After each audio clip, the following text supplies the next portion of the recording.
Hello, everyone, and welcome to the live stream. I'm Joe Block, the Greyhawk Grognard, and we're here to talk about my new book, Adventures Dark and Deep Light. Now, we're going to have a bunch of people coming in over the next couple of hours to uh, help me discuss the book. Um, some of them are names you're going to know, some of them aren't, but that's how it goes. Um, I just want to say a few things first before we get started on the launch party. This channel has hit a couple of milestones recently, and I thought it was worth mentioning them out here. First of all, we hit over 10,000 subscribers, and I cannot thank you guys enough. The That level of support, I could never have even dreamed of it when I first started the channel. So thank you all so much for subscribing. If you're not a subscriber, please do subscribe. If you really want to help, you can join the channel. The button is underneath me here. The second milestone is last month we hit 1 million views. Yes, 1 million views on my videos last month. And wow, I just flabbergasted. I cannot thank you all enough. Uh, so first of all, we have uh, Mikado, 1628. Welcome aboard. So let's get down to cases. First, we have Adventures Dark and Deep Light. Now, this is a condensing of the core rules and the bestiary. So this all comes into a single book, which is 170 pages. Plus, there's a built-in character sheet, which you can print out for yourself. It is a relatively slim volume compared to what I normally produce. And the idea is I wanted something that you could use as an introductory book for the game, right? So the core rules are really big, and the bestiary is even bigger than that. And I wanted something that you could just take one thin book and play a game, right? So it's got everything you need to play. You could play this for a one shot. You could play this for a sustained campaign over months, and it will still hold up. It's the same rules, it's just fewer of them. um, there's fewer classes, fewer races. All of the subclasses and subraces are gone from here. A lot of the monsters are gone. We just have the classics, the basics of the monsters. There's rules for combat are still in there. The rules for saving throws and magic and all that stuff is in there. The big change between the core rules and this game is that this tops out at 8th level. So you can take your characters from first level to 8th level, um, and that brings you into 4th level spells, right? So when you hit 8th level, you can get 4th level spells if you're a cleric or a bard or a magic user. And doing that, capping that like that, allowed me to take out all of the higher level spells, which saves a lot of room because the vast majority of that rule book, of the core rule book, is spell descriptions. So taking stuff like that out really helped make it slimmer. It's got the core 5 classes. It's got bards, clerics, fighters, magic users, and thieves. That's it. It's got the core races, right? So it's got um, dwarves, elves, halflings, and humans. Just sticking to the core. Um, it's got. Let me show you the table of contents here, and you can see it's relatively compact, but it's got everything that you need. Um, I'm just going to go through the book. It's got the usual overview of the game and how to create characters, and it retains the normal BRW interior look. It's got a black and white interior, 2 columns, which I think is nice and clean and easy to read. It's got the standard 6 ability scores, so strength, intelligence, wisdom, dexterity, constitution, charisma. Um, and again, it's kind of compact. And I made a real effort to bow to modern aesthetics and not have the sections break in a page. So you'll see there's a little bit of white space here. That's because on the next page, it starts with a new section. So I wanted to do that, and I tried to keep things, as along those lines as I could when I was going through. Hey, Joe. Joe the lawyer is with us, and Joe will indeed um, uh, and Joe will indeed be joining us at 4 o'clock. He's Yeah, he is streaming this on his channel as well. That's really cool. That's thank you, Joe. I appreciate that, and I think somebody else is doing the same.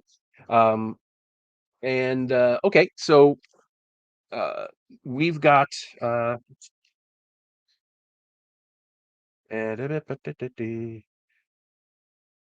yeah. So there we go. Caller Halfling, welcome aboard. John, welcome aboard. And there we go. And Joe is going to be joining us at 4. Uh, Let me just take care of one thing here. One of our guests is ill, and I'm going to have to shuffle things around. So, okay. Sorry about that. Um, so we've got the regular ability scores. We've got the character races that you know and love. And again, some of the abilities of the character of the races are trimmed down. So, you know, it's everything was done to keep things compact. We've got the different character classes and an explanation of experience and how to gain levels. It's got demi-humans and classes. It's got a very stripped down multi-classing section because there's obviously many fewer um, uh, demi-human types and very fewer class types. We've got the bard, which has the regular abilities that he has in the thing, in the core rules. We've got, so it's got verbal patter and all that good stuff. We've got clerics. Clerics, where are you there? There they go. Um, and they can turn the undead. They've got the spells and all that good stuff. Um, We've got fighters, which are the usual that you would expect. We do have specialization, just like in the original game, but again, it's everything's kind of simplified and trimmed down. And we've got magic users, which have the same D4 thing. We've got the thief. The thief is actually the longest section in the book on the character classes because it's got all the good tables and everything. It wouldn't be an old school game without a lot of tables. We've got a section on alignment, which gives all the explanations for the different alignments. And then finishing touches, which includes things like languages, money, hit points, weapons, and so forth. We've got the standard section on uh, equipment and services, and again, stripped down, only the basics. Um, Keeps going, and then we've got the combat section. And the combat section, again, it's built on the chassis of the core rulebook, but things are again slimmed down a little bit, simplified, streamlined. You've got the regular combat actions. So you could attack hand to hand, attack with a melee, attack missile. It's got a charge action, close, defend, disengage, magic, maneuver, wait, and other. So there's still that option in there. If you want to do something that's completely off the wall and have your game master adjudicate it, you have that other option in there. We always want to keep things as uh, we always want to keep things as open ended as possible because we want the players to maximize their creativity. Okay, we got some more folks here. Hey, Toka, and we've got Joe. Good to see you, Joe B. Uh, Toka. Oh, well, unfortunately, we're not going to be talking a lot of Greyhawk, but we probably will at some point when the guests start to show up. Um, BV, good to see you. Mario, good to see you. Yeah, Joe and Tenkar are both streaming. Yep, I love to see that. Thank you guys. Um, yeah, there's the way because we're all using Restream. When they link their thing to their channel, it also starts when this starts. So we got all that good stuff. Joe, Valamir, good to see you. Good to see you. All right. So to continue, we've got initiative, and remember, initiative is the biggest difference between Adventures Dark and Deep and First Edition because it takes into effect uh, uh, weapon speed, and you roll the die, you add your weapon speed or your dexterity bonus, if any. If you're casting a spell, you add the casting time, and then the GM just starts counting. So 1, 2, 3, I go. 4, 5, I go. 6, the monsters go. It's very, very simple. I've been doing this way for years. It's once you get the hang of it, it really makes things go on the table. So It is very cool. We've got rules for multiple attacks because with weapon specialization or monsters, sometimes we'll have a number of different attack forms. It tells you how to adjudicate that, how to do melee, which table do you use, and what role do you need. The game does use ascending. Descending armor class, but there is an optional rule in here somewhere for if you want to use ascending armor class. This is a very simple formula that you can just switch on the fly. Uh, Gary, welcome aboard. Glad to see you. Um, We've got the pummeling, grappling, and overbearing, and the rules here are much, much different than the rules in first edition. These actually make sense in the context of the combat, right? So rather than rolling percentile dice and have all these modifiers special for the thing, you just roll a normal to hit die. You roll a d20, and there are a couple of modifiers. Um, Depending on what armor your opponent is wearing, and it's that simple, and it just flows exactly like the rest of the combat. So that was one thing I was very pleased that I did. We've got hit points and damage and morale. Morale is something that a lot of people um, don't really use in their games, but I find it's key if you want to encourage role playing, because when you have morale and you don't use the morale rules, it just turns into all the monsters fight to the death, and that's not only not realistic, it also hampers your ability to interact with them. So if you have like a group of goblins or whatever, and they're getting wasted, and then a couple of them surrender, then the players are faced with a choice. What do I do with these goblins? And then you're gonna have to interact with them. You're gonna parlay with them. You're gonna be able to interrogate them. You're gonna have to figure out what to do with them so they don't escape or kill you in the night. So it really opens up the door for a lot of things. And if they run away, then they can come back later in the dungeon. So there's a lot of reasons. Um, uh, Atomic Snack Bar, yes, Count Baltar. Um, Good to see you, my friend. Steve Clements, nice to see you too. Um, Another one of our guests who will be showing up. So we've got and in fact, yeah. Okay. We've got rules for morale and the gaze attacks because we do have Medusas and things like that in the game. But again, it's all kind of simplified. It's got special conditions. What do you do if you're in darkness or unconscious? How does that work? It's got saving throws, both for things and characters and monsters and so forth. Um, it's got the weapons, and you can see the weapons table there is very, very streamlined from what is in the core rulebook. It's very simplified. Only a relative handful of weapons. Same thing with missile weapons. And again, everything is to make this easier to approach. The One of the key things I wanted to do with this book was make it sort of a gateway into the larger rule set. So the idea is you can use this to play a game for the rest, for years. It'll work fine. It caps at level 8, but that's actually kind of the sweet spot I find in first edition. When you get up to there, that's pretty much that's the golden place.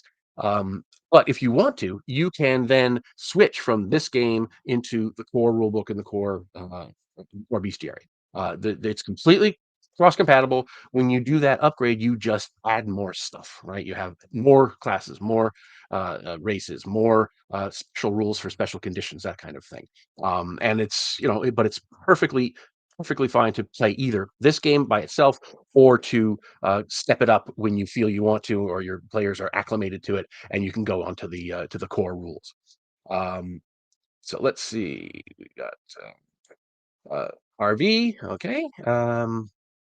Will I have copies of the book at ShireCon? That is an excellent question. I will have this. I did order a bunch of books for cons, but I don't think they've shipped yet. So unfortunately, I will have this to show around, but I won't be selling anything at ShireCon. I'm just going up there as a player. I'm going to be running Ogre miniatures up there. I probably will have them hopefully for Mepicon, which is in Eastern Pennsylvania, and I will definitely have them at Page in Philadelphia. So, good news on that score. Um, no, uh, comments are coming in fast. Um, Minodrek, the Minodrio, or whatever it is. Welcome aboard. And we got things and things. And you know what? I'm just going to show all the things on the screen. There we go. So there, you guys are coming in too fast. I can't keep up with you. So we'll just put them on. Um, we do have, oh, here's the option rule ascending armor class. You can see how simple it is. It's just a 4-line paragraph. It is that easy to convert from ascending to descending. Um, so we've got the magic rules, we've got how to use infravision and divination and so forth, how to use magic items, and then the spell lists. And because the spell lists only go up to level 4 because of the level cap on the character levels, they're much smaller as well. I also took out a lot of extraneous spells. We kept the core stuff. So magic users at first level do have 20 20 spells that they can use, but there's a lot of stuff that's not in here that is in the core rulebook, and that again is by design. Um, Agile Monk, oh, thank you very much for that. I really appreciate it. Hi, Long Shot, and Peter, welcome. Yes, I will definitely have them at Page. Hopefully, I'll also have them at Mepicon, so we'll see that. And like I said, most of a big chunk of the rule book is the spell descriptions, which is, as it should be, in my opinion, because it's very much of a game that's based on magic. Um, and then we've got treasure, right? We've got most of the treasure is going to just be again, that's a simplified thing. I didn't keep in the rules for getting treasure in different types, and this kind of creature will have more sundries, and this kind of creature will have gems and so forth. It's just gold pieces and magic items, but there is a quick section in here that says, if the DM wants, you can change it up and have items worth a certain number of gold pieces. So that's you I generally prefer that rather than just having chests of gold all the time. I like to have things, statues, pieces of art, and so forth. But in the interest of keeping the book simple, I wanted to just streamline that. Um, uh, Streamline that now. Hey, John, nice to see you, John Rollins. So we've got magic item tables, for those creatures that have magic as treasure. We have then the descriptions of them, and then we come to things on gimme, the game environment. And those of you who have the core book will recognize this as a section from there, but again, it is stripped down. We've got how to do non-player characters and time and movement, and how to, what light, how far the light extends, and carrying capacities and stuff, how to fall into a pit. How long can you hold your breath? Little practical things like that. But again, it's only the essentials, things that I thought a DM would absolutely need to have, not just stuff that a DM might like to have. Um, so we've got that. Uh, so this new light release is a condensed version of the core book and the core release series. Exactly, that is exactly what this is. It is a condensed, streamlined version of both of the core books. It's intended to be a gateway drug to get you into the game. But again, you can play this as is, all in one book for the rest of your life if you want to. It is a complete game. It just can be added to if you want. Um, okay, so we've got. I'm interested in the content in Swords of Cthulhu, and I wonder what to get now. Get them both. Why not? Although that's also a good point. If you do have this book, you can use the stuff from the Book of Forgotten Lore, or Swords of Cthulhu, or Book of Lost Tables. Any of those books are fully compatible with this because they're compatible with the advanced version of the world's most popular role playing game.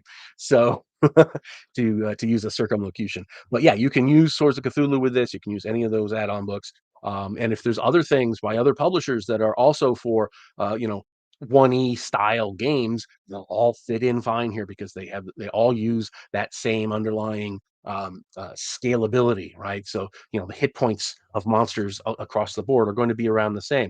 You run into that with a little difficulty with other games, later editions like third or fourth or fifth, because monsters get progressively bigger hit point totals. It's like pinball. Back when I was in college, pinball or high school, pinball machines, they had you could get a 100 point bumper or something. Now, the pinball machines, they all go up to 10,000.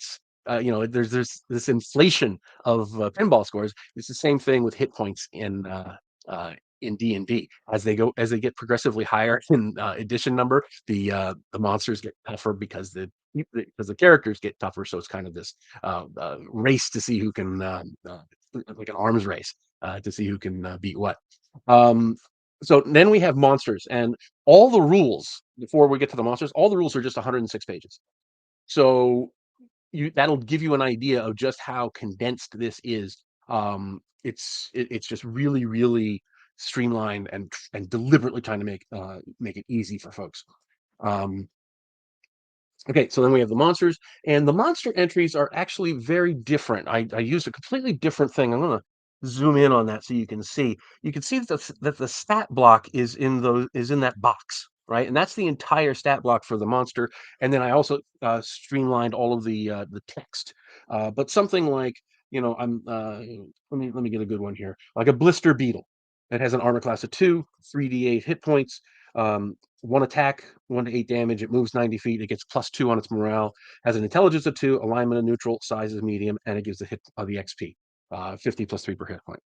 Now that is one thing that I did retain in this. It has variable hit dice for monsters, so that if you have like a kobold, he's going to roll a D4 for his hit points. He's still going to have one hit die because it's 1d4, but this way, tougher monsters can have higher hit point totals and still not have that bonus of in their attack, right? So, like, because in the original, in AD&D first edition, you only had D8s, right? So as a monster got more D8 hit points, it also makes it easier for it to hit characters and other things. So by having this variable hit point system, I'm able to have for monsters that can absorb more damage, but not necessarily tie that to that uh, making it easier for them to hit other things. So it gives you that kind of flexibility, and I really like that. I mean, if you want, you can just have D8s. You can have all your monsters have D8s. That's fine. But having this variability, I think, really makes it a lot. You get a lot of room to maneuver when it comes to designing monsters. Um, let's see here. My favorite pinball is Centaur 2. I don't know if it qualifies as old. I'm not familiar with that one, but I know there was like a space shuttle one with the space shuttle Atlantis on it. Um, uh, Back in my college dorm, they had that in there, so that was kind of fun. Um, but we have monsters in here. I'm not going to go through the entire list, but there's ankegs and basilisks and bats and giant beetles and all that good stuff that you'd expect. Bugbears. It's got the usual assortment of humanoids: bugbears, kobolds, orcs, goblins, that kind of thing. It's got black puddings and bullywugs, and there are demons and devils. There's again only a very limited number of them, and I didn't put in any of the archdevils and demon princes and anything like that because of the level limit. It seemed a little excessive, but you do have barley Yuguras and succubi and ice devils and things like that. So there's plenty of if you want to involve extra planar creatures, you definitely can. There is a little section on the planes. I don't go into any great detail on it, but it's enough to get you at least into the concept. And if you wanted to, and this is again one of the great benefits of having a streamlined book like this that doesn't go into crazy detail, is that you can fill in those details yourself. So because this does not have like the nine, the wheel of the planes, but if you wanted to, you can use this book to create your entirely new planar system, which you can do anywhere. But it's nice not to have it, incorporated into the thing. There's the astral and the ethereal, but you don't go into depth about limbo and Elysium and so forth. There's doppelgangers, there's dragons. Um, uh, I did not put in the undead dragons, which really pained me because I love the undead dragons from the core bestiary, but you got to draw the line somewhere. You got elementals and ettercaps and dows and horses and lizard men and kobolds and all kinds of cool stuff. Um, uh, Nightmares and ochre jellies and giant snakes and skeletons and purple worms and stuff. And then we got this. I included a sample dungeon, and it can be you can play this on your own. It's really really short, really small, but it's not. its primary purpose was for me to include tips on how to create dungeons. And this section here is absolutely aimed at beginners, right? So if you're just starting out in role playing games, or if you've never played like D&D before, um, then we've got this sample dungeon, and it tells you when you should use box text.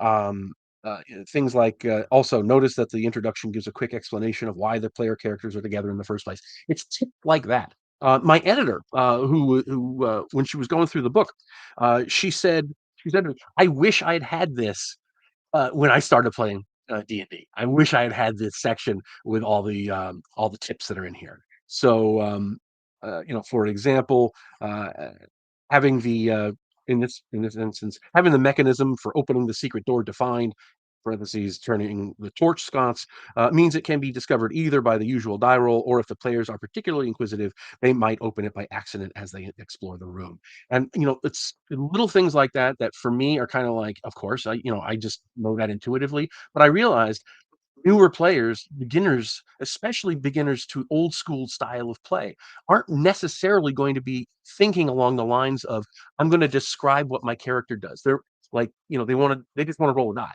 I want to roll to detect secret doors. You can do that. Or you can say, okay, I'm going to, feel along if there's any loose stones in the wall. I'm going to try to turn the wall sconce, and then all of a sudden the door opens. I wanted to include that tip in there to get people thinking along those lines. That yes, you can just do things with a die roll, or if you want to be more descriptive, then you can have the players just say what they're doing, and eventually they might stumble on it. So things like that. I loved setting this stuff up this way. So, um, and then we also have a uh, a character sheet, and you're allowed to print that out from the PDF for yourself. And that is basically what's in the book. So I hope this sounds good for you. Sounds interesting. So let me just go through the comments here, because I know I've missed a whole bunch of stuff. Um, all right.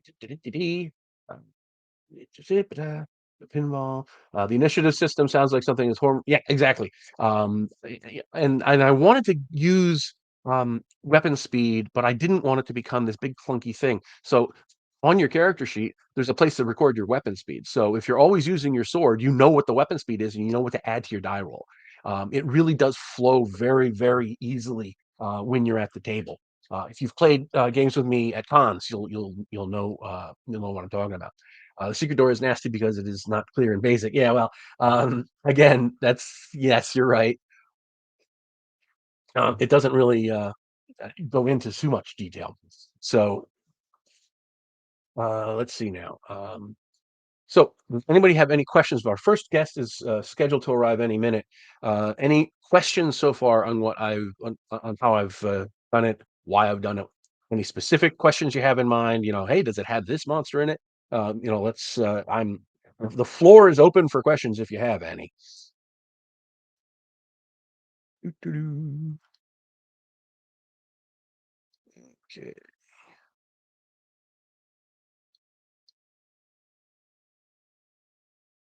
How did you convert spell casting time into equivalent weapon speed? Great question. And the answer is the spell casting time is given in segments, right? And initiative works in segments. So, when you roll, that's basically going to tell you um, uh, when in the round you're going to go. And by doing that, you're able to you add weapon speed, or you casting time in segments. So, hey, D&D dad and son, how you doing?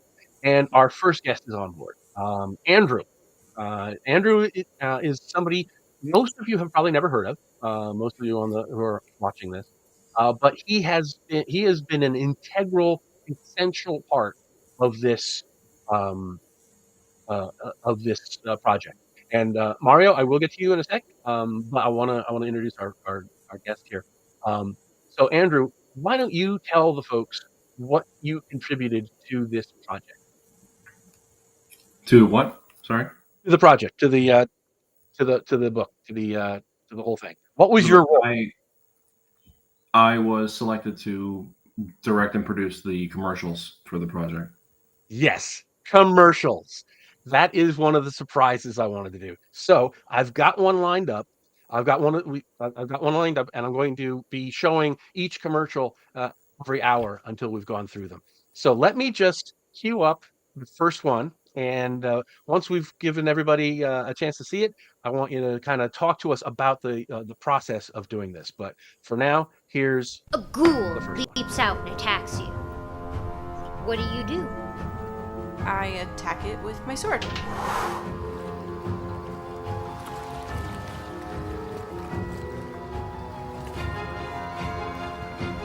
Come out thee, creature! Explore the role-playing game where fantasy comes to life with magic, monsters, and endless options. Adventures Dark and Deep. Available now at adventuresdarkanddeep.com. And there we are.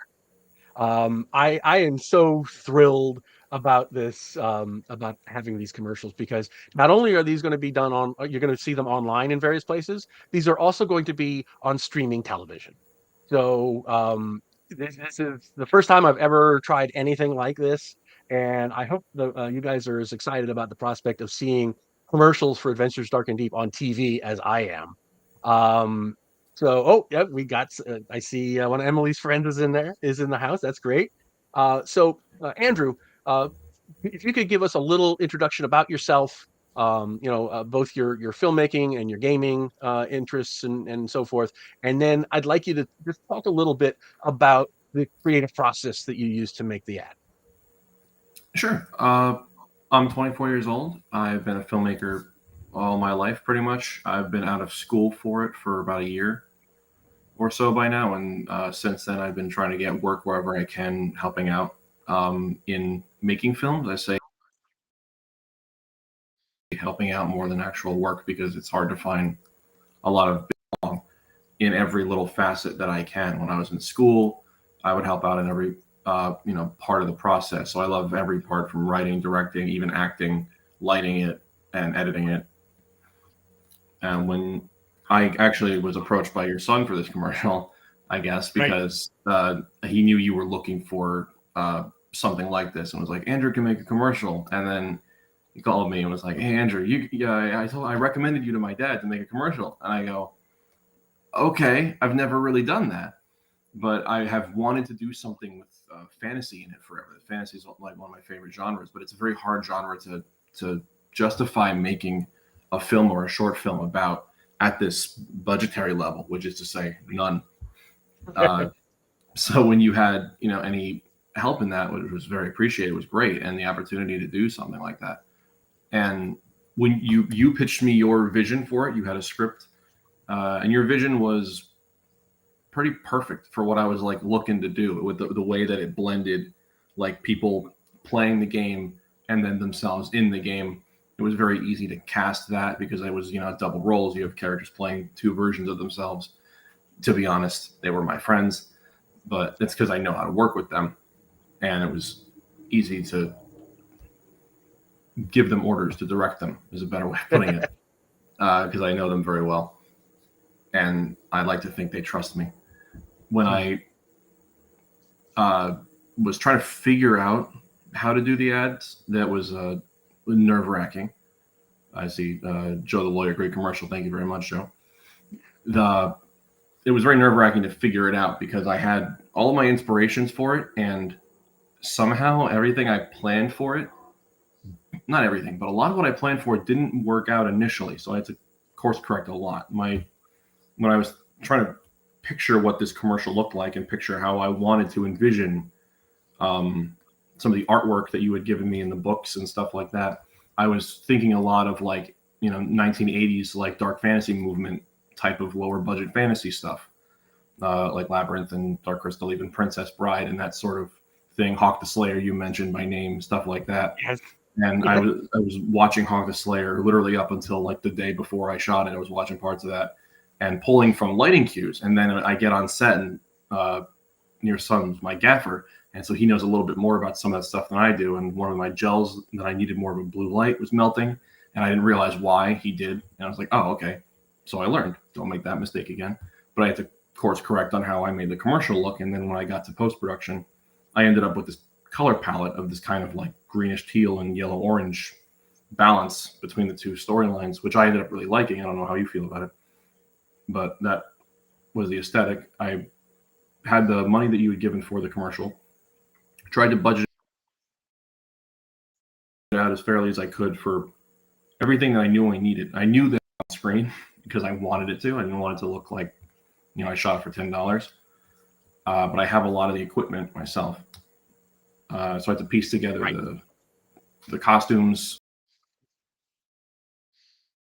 as cheaply as I could, but still making them look like they weren't bought. It looked kind of fun having actors in the living room wearing their own clothes, but trying to color code them a little bit to match, because that was one of your notes as well, as you thought it would be nice if their street clothes somehow reflect their final clothes. And I think they kind of do, but mainly how they reflect it, I think, is in color palette, which I still think just kind of works. I realized I was rewatching the commercial last night, and there's a lot more color continuity throughout. Like the first shot of the book and the board, the green in the book and the blue or the yellow and orange in the book. And I'm like, oh, that kind of looks like, if you scrub through the commercial, that's what the whole thing looks like.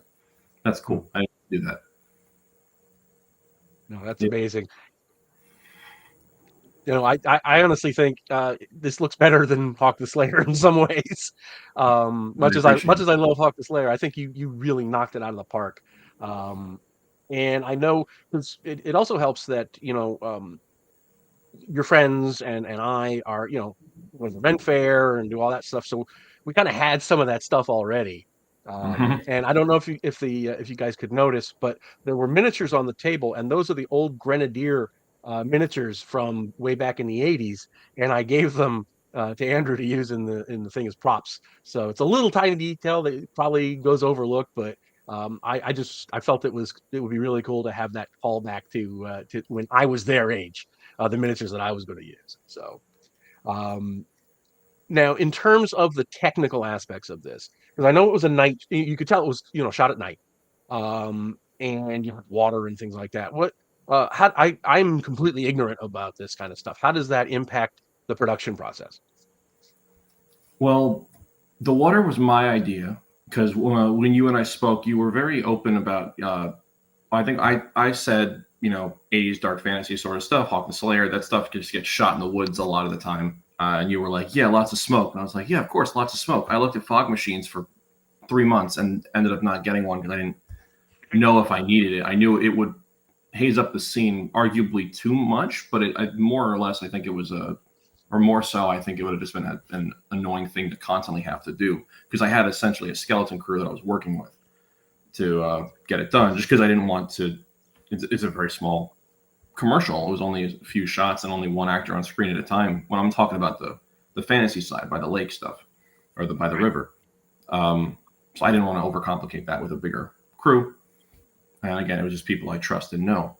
When we were figuring out how or where we were going to do the location, you were like, you can do in the woods. In the script, it refers to like ruins in the woods, and I was like, okay. And we're looking for ruins, and you recommended one. I didn't know where it was. I was thinking about them, and then I realized right by the house that I used for the interior shots was a stream, like a river, and I have always wanted to shoot there. It's like under a bridge. So I went there multiple times over several weeks with my viewfinder and stuff, and I'm looking for framing. I'm looking for, where's the best angle of this where you don't see like traffic in the background or whatever, and how best can I use this location, because if I can light it well, I think it can look pretty cool, quote unquote exotic for where we're from. And then in terms of lighting it, I had literally gotten one of the lights that day in the mail, because I had been purchasing some new equipment just for myself to experiment with some new colored gels that I was using and stuff. And I got this, it's a 1,000-watt floodlight, which is the most powerful light that I own at the moment. I got it in the mail that morning and was like, this actually is going to be exactly what I need to light the background. And then I had a separate light on their faces. I didn't know, I don't think I told you this, when we shot near the river, there are so many bugs that live at the riverbank in the nighttime, and they love light. So when you fire that light up, it's just a cone of light highlighted by bugs. it was insane. And they kept trying to fly into the grate because it was a floodlight. There's no like glass or Fresnel on it. They kept flying into the light and dying and burning. So I kept thinking the light's smoking, and I keep thinking it's going to blow up because the light's failing. It's not. It's because bugs keep dying on the inside of the light. And the nighttime stuff was a 2-day shoot, or 2 nights. So that happened on the first day, and it freaked me out so much initially that I almost called the shoot because I was like, I don't know, I don't want to put these people through bugs. And then, thank you very much, Agile Monk. And then we managed to power through that, shutting the light off occasionally. And I had people, my friend Mackenzie was on standby a lot of the time to like, oh, Mackenzie, it's smoking, shut it off. And then we wait, and then we'll do it again. And the other light had an umbrella on it, kind of like if you ever go to like have your picture taken at the mall and they have like a bounce umbrella backward. It was like that. That umbrella, dude, was like blacked out with bugs that were just like went on the inside of it. They loved that thing. And then we wrapped that day, and I was like, okay. And I get there the second day, and I know I'm like more bugs. So we were prepared for it, and we powered through it, which was great. My friend Emily, who I think is in the chat, she suffered so many bug bites through her costume, unfortunately. I'm very sorry about that, but she seems to be okay. I think she did a great job in the commercial, especially like that sword she's twirling that she was in the first commercial. That was your sword. You were insistent on like, I have swords. I have a staff. I remember the quote. You texted me, I have a suitable staff. And I was like, that's very funny, Joe. I appreciate your phrasing.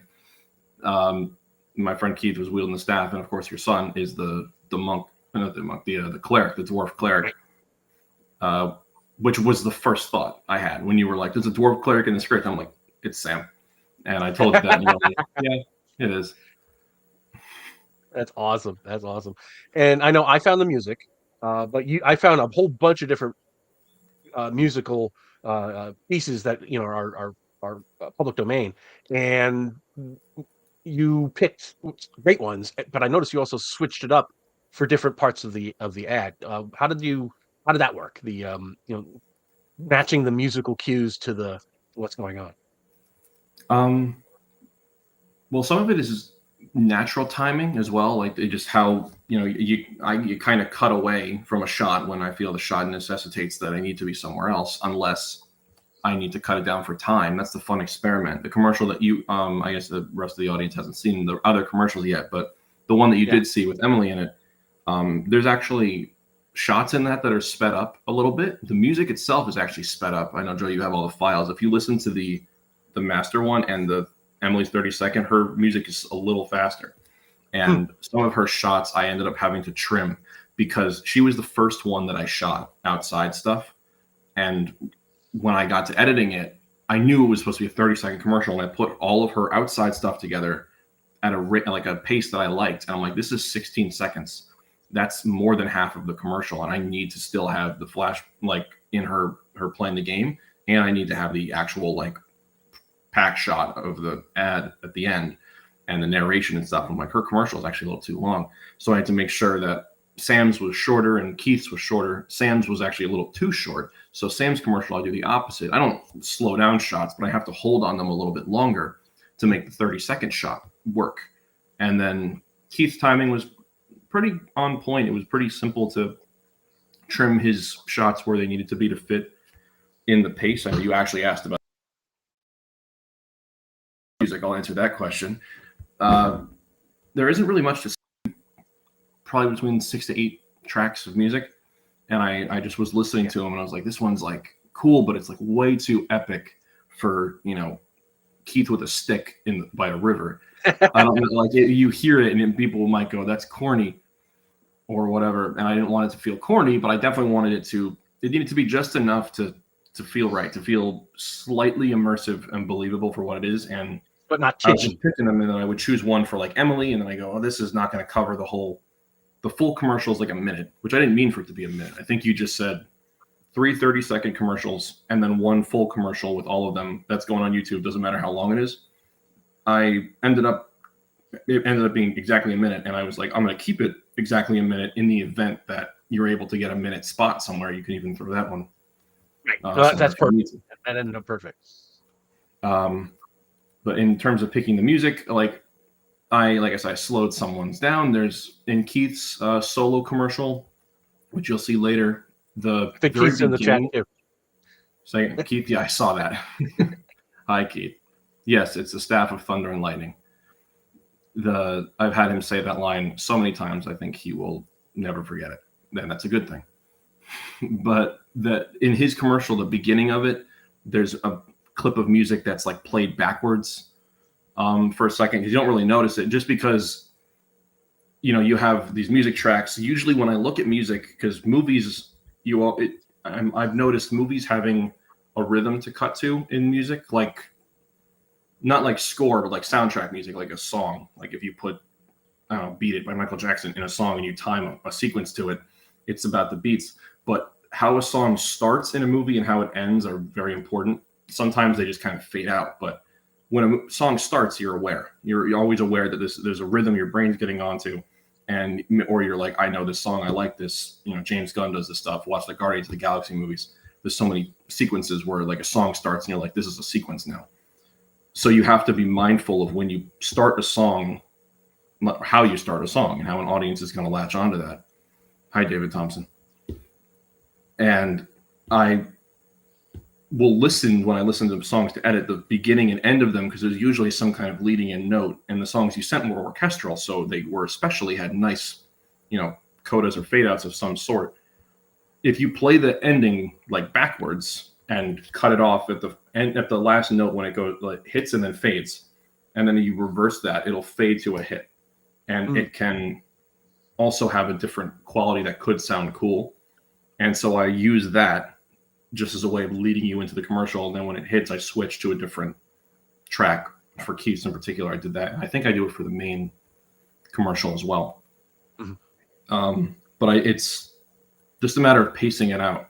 The music is much better paced in the full commercial, because I edited that one first, just because I knew once I got that, I could just clip out each section, reorganize where I needed to, and then clip them until they were 30 seconds, because they each of them were too long. That's actually not true. Like I said, actually, Sam's was too short, so I had to figure out how to stretch his out a little bit. And I shot alternate takes. You'll also see this as you go. Once your audience sees the final version of it, there's alternate takes of Keith doing his dialogue and of Sam in particular, just because the main commercial starts with Emma, who's my fiance, actually, the actress playing the GM there.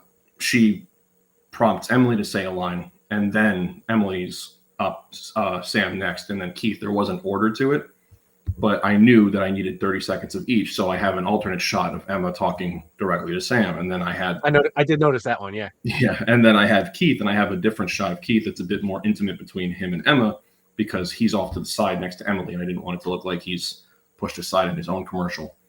So when I brought them back in for like looping for sound dialogue re-recording, because I needed to be able to isolate their audios. I had Keith and Sam say that more so Keith do their dialogue for two different types of takes of the same line. One that's playing off of someone else, because I was giving them the direction of, like, Emily's like, I swing my sword at it, and Sam's like, well, I call upon my gods, and Keith's like, I use my staff of thunder and lightning. But then in their own commercials, it has to be their own idea. So Keith's like, well, I use my staff of thunder and lightning. That's just his idea. And so I had to have a different take for that. Man, all that stuff is fascinating. And if anybody in the chat wants to pepper Andrew with some questions, feel free. Now, are you a gamer? Not really, to be honest. So what did you think of it when I came to you to do a gaming commercial? Was it like kind of, I'm out of my element, what do I do? Well, for a half a second, and then I heard what you wanted for the commercial, and I knew, I mean, I'm selling a game, obviously, like we're trying to sell a game to people, but at the end of the day, from what the commercial script called for, I didn't really think of it so much as selling a game. The scene is people playing a game, but I'm selling the experience. That's what the commercial was about. It was about people enjoying playing a game and seeing themselves in it. So I didn't need to portray the gameplay. It was just about the feeling you get doing such a thing, living an actual fantasy and going into a fantasy world. And I connected with that way more than I, probably could have connected with certain types of games. And I saw that and was like, that's the way I want to do it, because from this particular kind of medium of filmmaking, that's what I'm drawn to, is making people feel things they didn't otherwise feel. It's a form of manipulation, but if you artistically do it right, for lack of a better term, people thank you for it. You go to a movie, you watch it, you enjoy it, and you walk out and you're like, man, I'm so glad they made me feel that way. Or maybe you aren't, but sorry if that's the case. With the commercial, that was more what I was trying to do. I wanted you to, you had notes about like changing some of the text at the end and stuff, like what the specifics of what it says are, how we're selling it. Initially, it was a bit more specific to Adventures Dark and Deep, and told me you were going to be using it for the launch of Lite, and then you wanted to be able to use it for other things to direct traffic to the website. Right. That's great. So I would just have to take out some of the specifics. The specifics didn't matter, other than the fact that the book appears in the commercial. It's not that specific. Cool. If you could be like this, well, get the book, play the game. You can also feel like you're standing next to a river full of bugs and swinging a stick. Yeah. In fact, the adventuresdarkanddeep.com will then direct you to a landing page. And depending on, if I have a new book out, I can put that on the top of that landing page. This way, it's a little more generic than, sending people directly to the web store or whatever, because it gives me a chance to, re-emphasize different books and stuff. And, if you go to it, you'll see there's the Lite book. The Lite book is right at the top, and then underneath it has the core books, and then it has the expansion book. So it gives you that kind of flexibility. And speaking of flexibility, you were really good about accepting my last minute changes, stuff like that. Because when I first had this idea, I didn't realize that the Lite book would be done in time to use it. So it was just perfect synchronicity. Oh, Agile Monk has some nice things to say.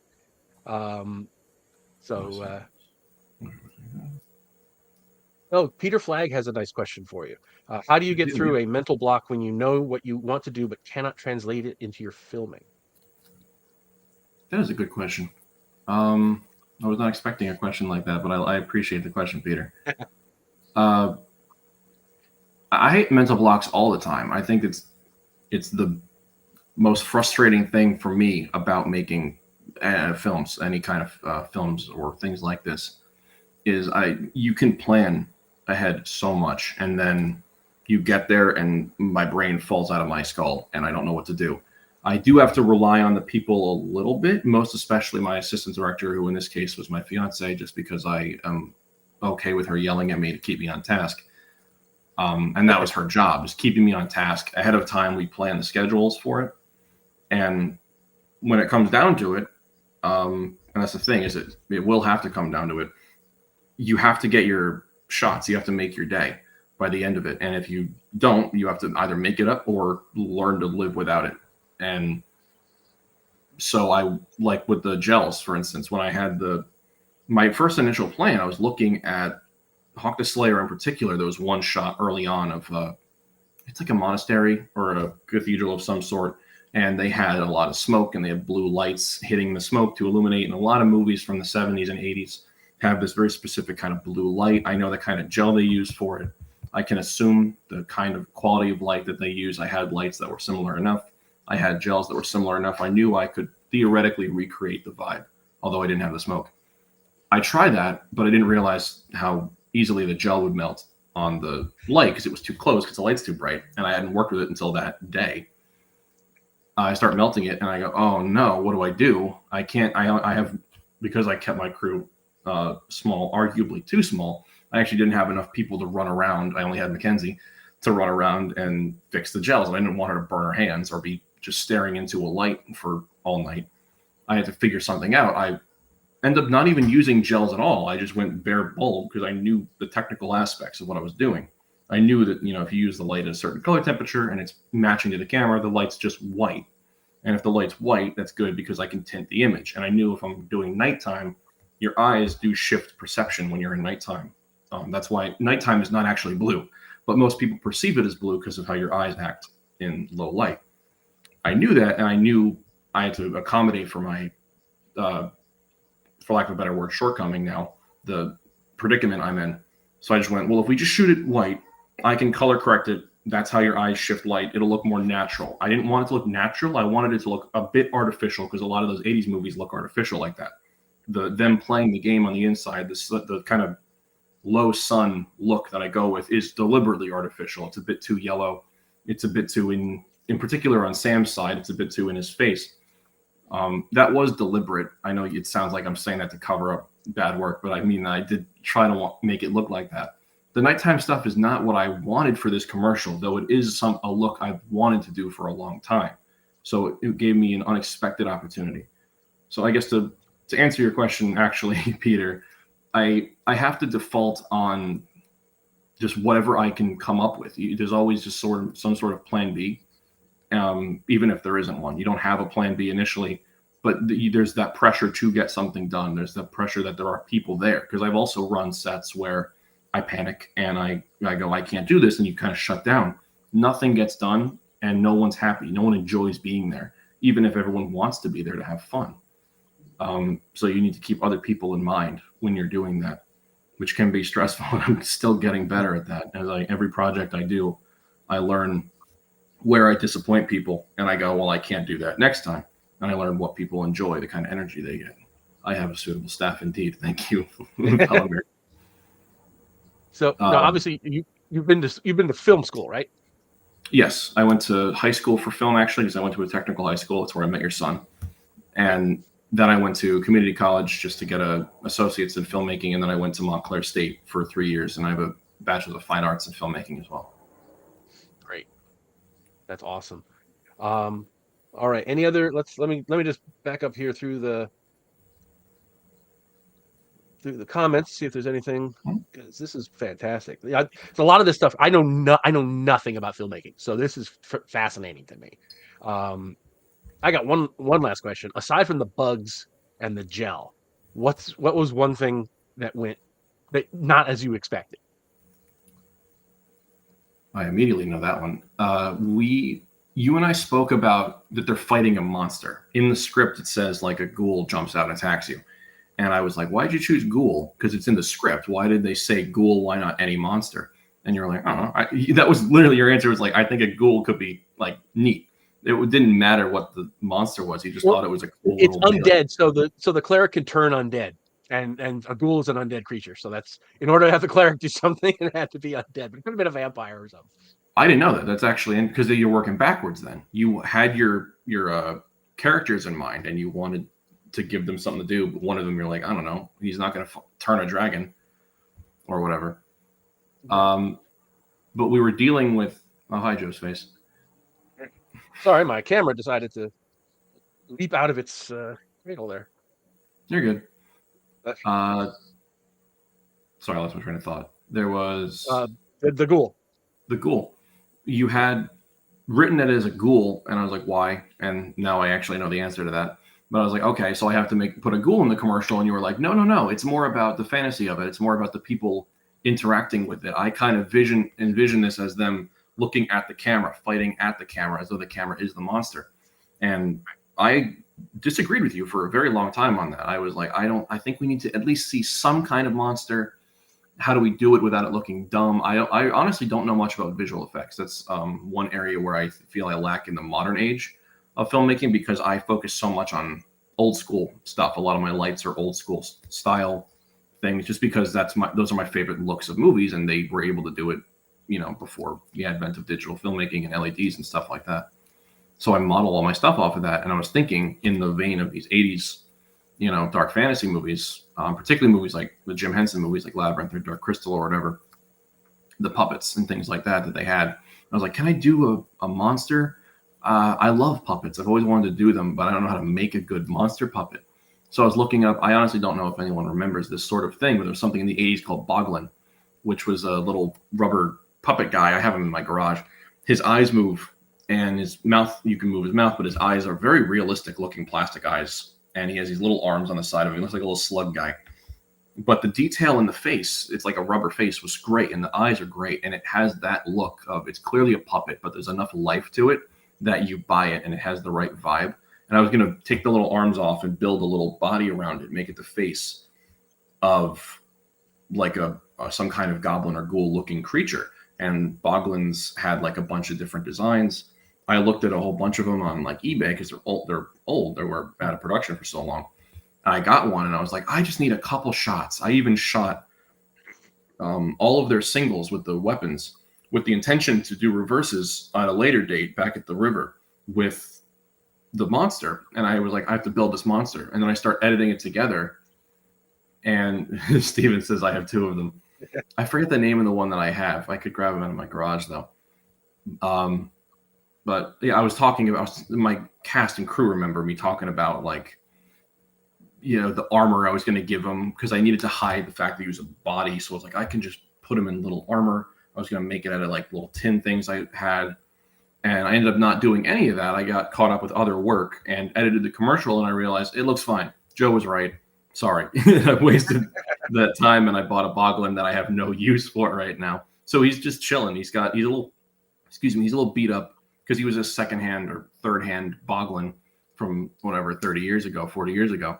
Probably about 30 years ago. Now he's just hanging out in my garage until I have a use for him, but I think he's funny.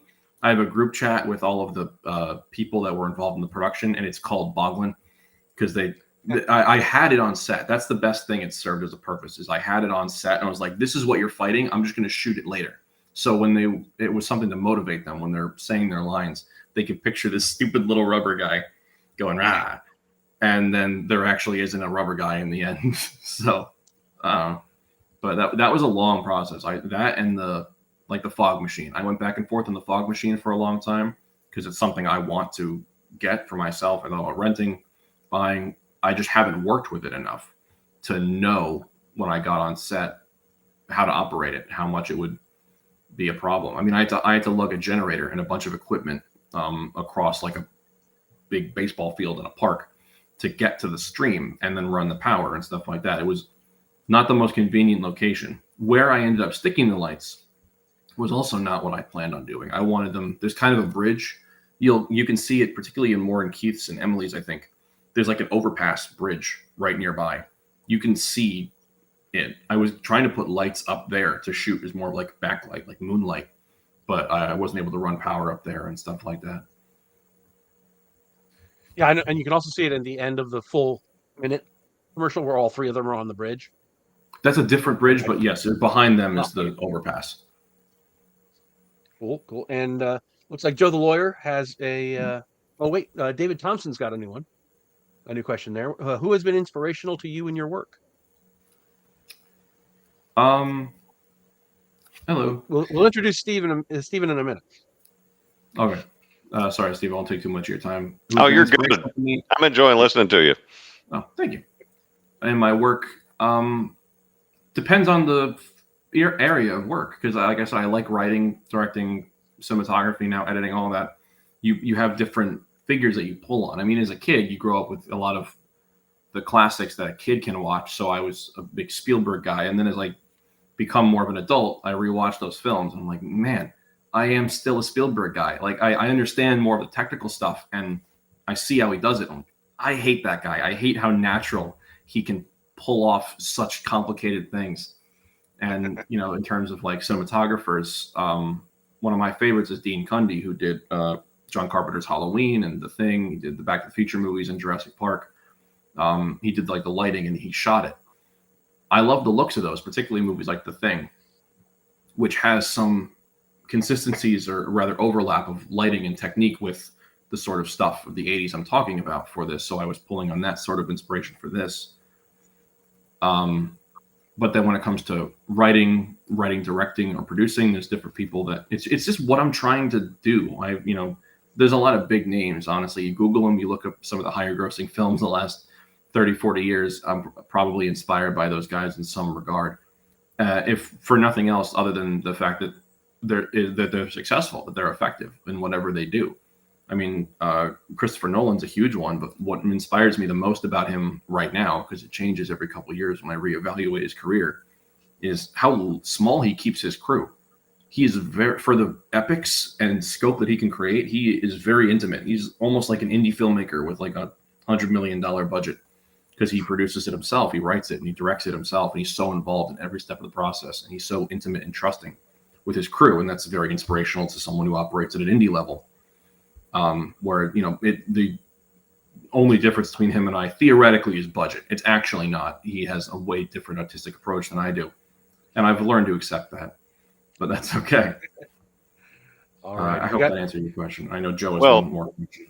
I want to add in here that Joe did give me a sneak peek of the commercials y'all made, and I was very impressed. I was tickled. I was excited for him about what y'all made, because while I understand, Joe's business model, how it works to a degree, and I knew he didn't throw like $1 million at you to make these things. So while it might be low budget, it didn't look cheap. It looked good. And I was gushing to Joe that this evokes all the things that you were aiming to get across to people, the old school role-playing game advertisements, this and that. So I think you did a great job. Thank you very much. One person I actually didn't mention who was very responsible for that is my brother, Ryan. I've been unintentionally refraining from mentioning him because I've been trying to prop up the rest of my crew, but he was integral to this. It was his camera and his equipment that we shot it on. He is very intuitive with his camera and his framing. I always use him as my cameraman, and him and I connect very well on a creative level. I mean, we live together half the time. We grew up together, obviously. So we are on very similar creative levels, and we have a lot of similar vision. But then I'll pitch him an idea, or I'll say, like, this is how I want to frame the shot. And then I'll go over and look at it, and the shot will be different. And I go, what'd you do? And he goes, no, I can fix it. And I go, no, it's better. What did you do? I don't know. Like, he has a better vibe with the camera, and that's a lot of his equipment. Because like I've been building up my lighting equipment and stuff because I've been learning that that's where I want to focus a little bit more right now, just to get looks better. There's not a lot of people I know that can do great cinematography and lighting. Ryan's great at camera stuff, so I let him. Not let him, but he builds up his own stuff, and I borrow it. I borrow his expertise in that regard. Hey, Joe, since I'm a big film fan and I got Andrew right here, can I ask him a couple more questions? Because I love talking movies. So, Andrew, first, are you aiming to get into any like short film festivals or any film competitions, anything like that? Well, yeah. I mean, I don't know about with this commercial, but I'm looking to do other things. I'm always looking to climb, to do more stuff, to meet more people and work with more people. I mean, this past weekend and the weekend before, I've been doing night shoots for a friend of mine's film. It's a proof of concept, which has been exhausting because they've been like 12-hour, like 6 to 6 night shoots.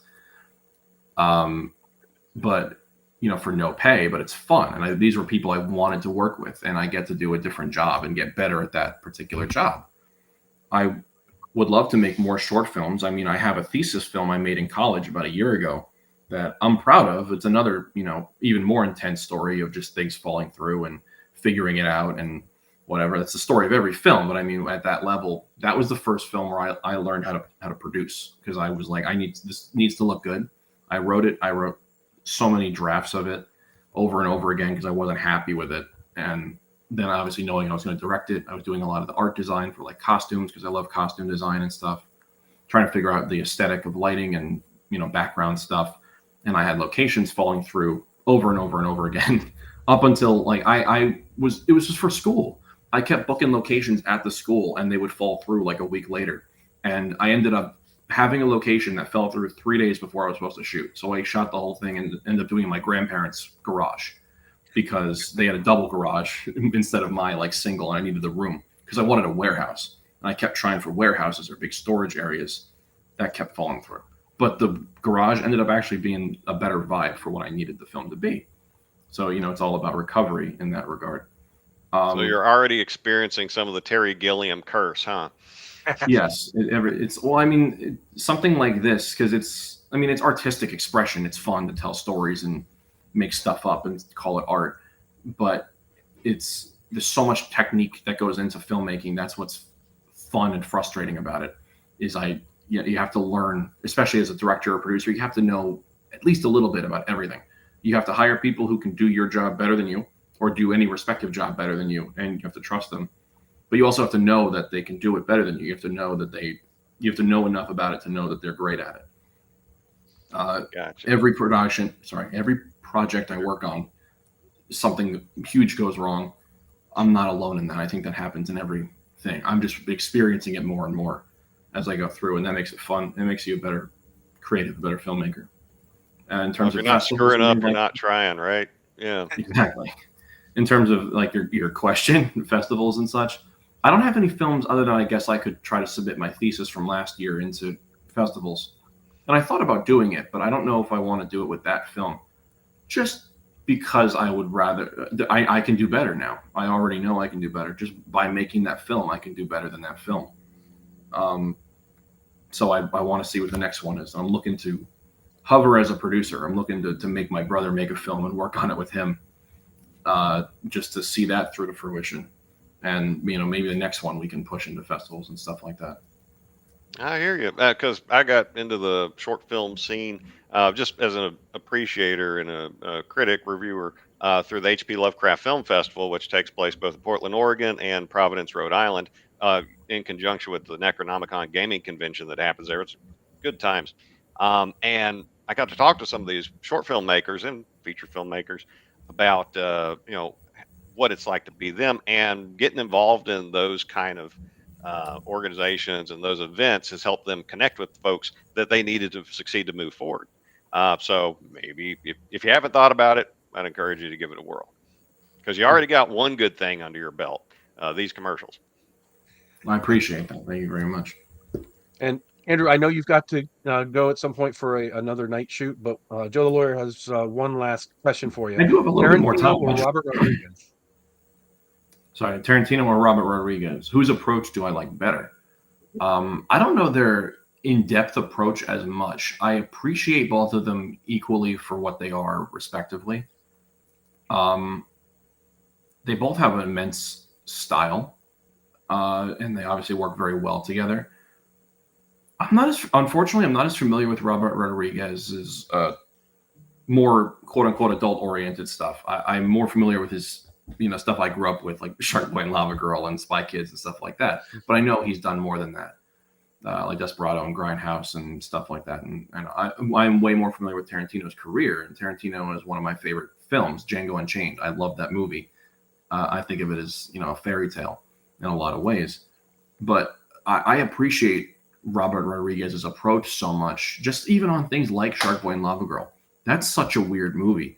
But the concept is so neat. It's perfect. It fits in, to be honest, with the movies I was talking about, those 80s movies that, children need, like Labyrinth. Labyrinth is a reimagining of essentially Alice in Wonderland and Wizard of Oz. And it's in that vein of, girl goes down a rabbit hole and falls into the underground. That's something from Alice in Wonderland as well. That's like a fairy tale that, a retelling that kids grow up with. I think Shark Boy and Lava Girl is like that same kind of thing. But the embracing of visual effects in that movie, especially because it's so like they don't look that great, but he embraces it wholeheartedly and he uses it earnestly. I tremendously appreciate that. George Lucas did the same thing with the Star Wars prequels. It's just a different way. It's a different workflow, but for Rodriguez, it allows a new kind of workflow for him. And I appreciate that. To answer your question, whose approach, I guess I admire Rodriguez for that approach more, but I'm more familiar with Tarantino's day-to-day approach. And I know that he also approaches with a very devil may care sort of thing. I can do, he has his vision and his job is to do it and make everyone else believe in it, whatever it is, because it's often ridiculous and typically original to some degree. But he's very good at convincing people. Somehow, if you've seen him in interviews, I'm like, I don't know how you listen to this man. He's so zany in the way he talks, but he, has endless success seemingly from that. I hope that satisfies your question. I see, Joe, you have one more. What's my take on AI filmmaking? Depends on how frustrating at the moment, just in the sake that it is, or in the sense that it can replace some jobs. And I'm trying to get in on the ground level, and those are the jobs that are easiest to cover with AI, because that's the grunt work. That's the low level little touch ups and corrections that you can basically just prompt an AI to fix or work on. But one thing that does bother me about AI in a creative sense is how it pulls on pre-existing things. I mean, yes, so does the human brain. We are basically our experiences reinterpreted and then regurgitated. AI is essentially not exactly the same thing, but it operates very similarly. It's frustrating only because it's so easy and efficient to do so. The human process, I mean, I've gotten anything across here in this interview. I hope it's, overcoming struggle is basically the key to improvement. And it's where you wind up is not where you expected to wind up, but it's where you are, and you have to go from there. Yeah, with AI, I mean, it can be blatantly wrong with questions. I'm talking more about verbal prompts and writing more than, touch-ups and generative visuals and things like that, which it can be incorrect with its facts, but it can also just it's a regurgitator in a lot of ways. And that if you're going to use it in a creative sense, I think I value a co-writer. My favorite part about writing with a co-writer is not just having someone else to write with or take the load off. It's actually, I come up with an idea and my co-writer goes, okay, but what if this instead? And you take it and you build on it. And because character arc, and you go, okay, well, what if you kill their parent halfway through the story? And I go, well, that's not what this story's about. But okay, what if I did? And then it completely changes it. And now that's a huge obstacle that they have to overcome. And you get constantly challenged, and you get completely different scripts out of it when you do that. And sometimes you can be more proud of it because, like I said, they're challenges. Novels are great at that. D&D is great at that. It's constant, wrong turns and curveballs that you have to overcome. And that's what great storytelling, in my opinion, is, because it's all about overcoming. A story is about getting from point A to point B and fighting through challenges to do so. In terms of the visuals of AI, those bother me a bit more, just because of the weird imperfections in them and things. And again, they're pulling on visuals, but they are pulling on visuals that had to have been made some other way. So it's like, I like seeing Tarantino's an interesting example, actually, because Tarantino is one of the ultimate copiers. He loves to he just takes movies that he grew up with, and he's like, what if I did it? And then he does it, and then people go, okay, that's the Tarantino thing. It's like, well, no, it's not. That's the whatever thing. George Lucas is similar. Where it's like, that's the Kurosawa thing. That's the whatever. But it's the George Lucas thing. Now it's the Tarantino thing. But there is an artistic process. That's the key difference. There's an artistic process that happens by just being told or prompted to generate something, and we perceive it as art. But that's no different than looking at a really cool tree and going, I see a face in that. It's like, okay, the tree wasn't trying to give you a cool looking face. The tree just, makes itself a tree. But if I told an art department to make a tree for the background and gave them what we're going for, like say the Hobbit movies, and then they do Mirkwood. If you ever see set photos, the Mirkwood trees are crazy, weird colors and they're weird shapes. That tree is not natural, but there's a story behind it. It is arguably, technically, a piece of art. It's being made, it's being interpreted, and there's a story behind it other than what you prompt into it. I'm a huge proponent of the process. I'm someone who tries to get knee deep into making things and trying to figure out all these problems. And it's a little bothersome when you can prompt something to go through it. Though I do understand it is a shortcut. For a lot of people, that is helpful. It's harder to deal with these problems. It's a big back and forth, Joe, unfortunately. I mean, Joe the lawyer, not just Joe the block. It's a big back and forth at the moment, because it's still so new and it's so radically different, and it's not going away. I almost said, unfortunately, not going away. I feel that way just because, like I said, I'm an old school style guy, and this was most definitely not around in the old school. I prefer even puppets to some of the CGI stuff, but I still appreciate CGI for the work, for the human work. But AI, one day, I think it'll be a lot more, the conversation will be a bit more easier to have, I think, and it'll be a bit more, for lack of a better term, objective. I think that the way that it can work and how it factors into a workflow, there's going to be a much clearer line between using it as an aid and relying on it. But right now, there's a much blurrier line where someone who uses it as an aid, other people look at it and go, you just used AI. It's like, well, yeah, you don't know why I used it or where it got me to. It's like, okay, but you used AI. It's like, okay, but one day I think that line will be a bit clearer. It's just not, it's not a struggle I look forward to living through as I'm trying to work on other things and get other things done. But it's, the industry is always evolving. I've had 2 strikes in my lifetime, in the industry because things are always changing, and the most recent one had a lot of AI involvement in it. Absolutely. Alrighty. Well, thank you so much, Andrew. This has been fascinating. Of course. I do want to get to Steve. But I appreciate it, and I this is apologize, Steve. Please. You're oh good. I've no. been enjoying it. I've been Yeah. wanting to add to it, but I'm like, Joe, it's Joe's show. I should probably go along with Joe's agenda. I mean, Joe has my contact information. If you want to talk, you can get it from him and hit me up. Go for it. I Yeah, appreciate it. absolutely. And I do know a lot of publishers, and if anybody wants to give it a try, give what I did a try, I will be happy to get you in touch with Andrew. I mean, you saw how good it turned out, so I want to. The rising tide lifts all boats. That's my motto. I So, appreciate that. and Thank Andrew, you you can very stick much. around if you want, or if you need to take off to your shoot. But thank you again. You've been Thank you amazing. very much. I relinquish the floor to Steve. Thanks. I Thank you. Have a good one. appreciate it. Oh, that All was right. interesting. Got to meet the man behind the commercials. Love it. Yeah, I think that just turned out so well. But now, Steven, tell us about yourself. For all the people who don't know who you are, for the three people on the audience who don't know who you are, uh, let's hear about your background.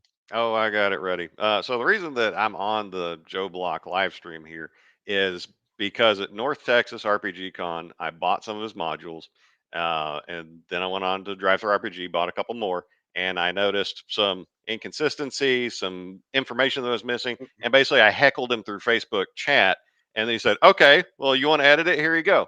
And because of that, I taught myself into editing the second edition of P1 Pirates of the Erdish Main, R1 Into the Great Rift, R3 Secret of the Great Rift.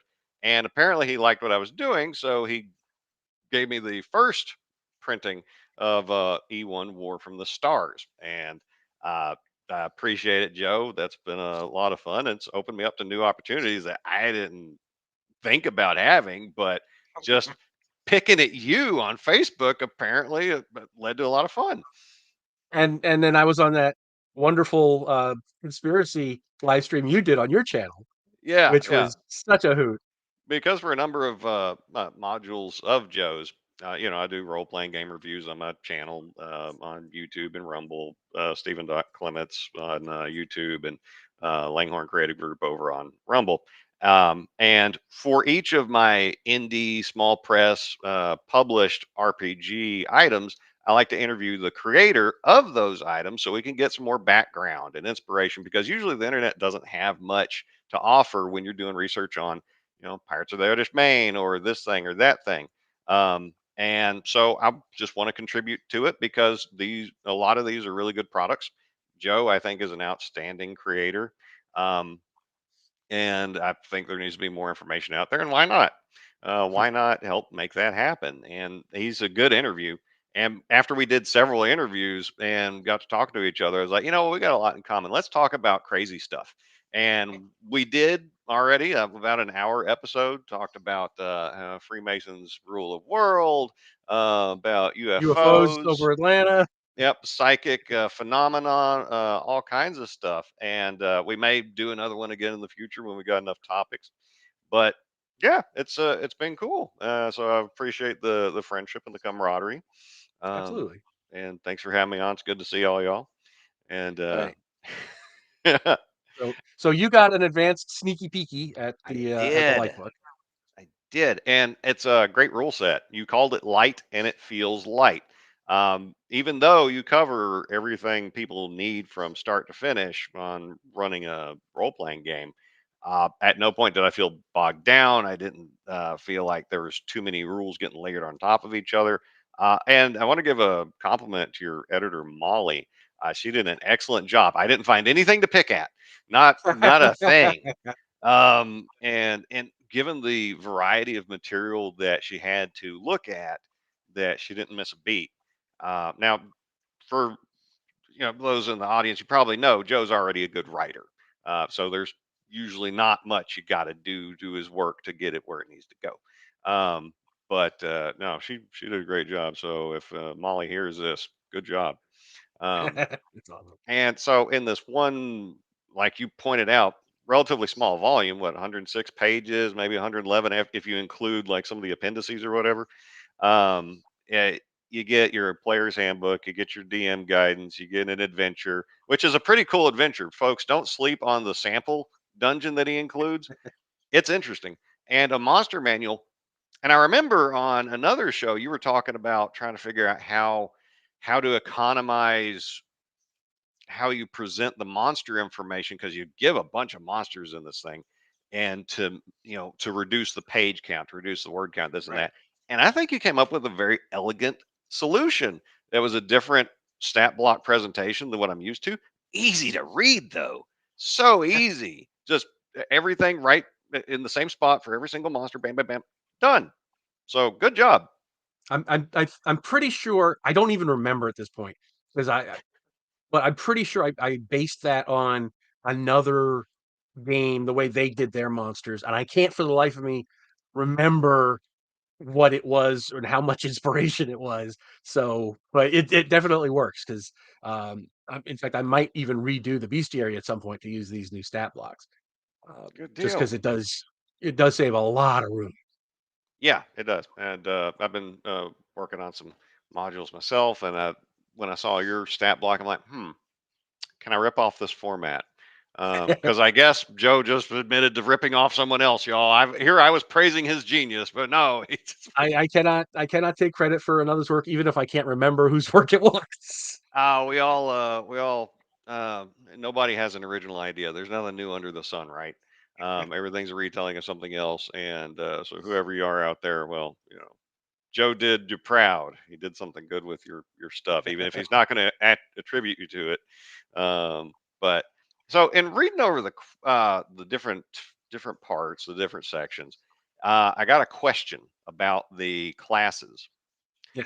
So it's the light version of the rules. So you strip out a bunch of the other classes that are options in the full rule set. How did bards make the cut? In the core book, in the core rule book, that there are um they're one of the core classes, right? So you have Okay, bards, and then underneath them you have jesters and skalds and stuff. And because this is Adventures Dark and Deep and not AD&D, it felt right to include one of the things that makes Adventures Dark and Deep stand out from the predecessors I as a got you. as a core class. Yeah, and I think your presentation of the bard seemed like the most coherent one I've seen, Mm. because I've seen it in a bunch of different games, and particularly in like 5e, they tend to feel like this mess of and this and this and this and this, and all these parts may or may not really go together, but yours seemed coherent, short, sweet, to the point. I'd like to play one, Yeah, and I like their spell lists. They're pretty cool. So, okay, I got you. cool. Now we got another guest coming. I know Andrew went long, but you want you to stay on if you have the time. But we have our 3:30 guest is in the waiting room, so let's bring in Eric. Whoa, Oh, Eric's hand. I know. I realize I realize as I'm looking at myself, I'm like, hold on a second, my camera's still set up when I was sitting here with my wife. Way to the side. Eric. Hey, by the way, thank you for including the Bard class. I am a fan of the Bard of issue 56 of Dragon Magazine, Best Yes. of the Dragon 3. Didn't like the fact that he fought like a fighter. Thought that was overpowered. But I like that treatment over the original Bard class in the back of the player's handbook. Absolutely. So thank you. I'm not a fan of the bard in the original player's handbook. That No. it's yeah. Yeah, Um, but and it is go ahead. before we get going, it is almost 3:30, and that means it's time for another ad. So here we go. The Uh-oh. world's premiere. A ghoul leaps out and attacks you. What do? I use my staff of thunder and lightning and blast him.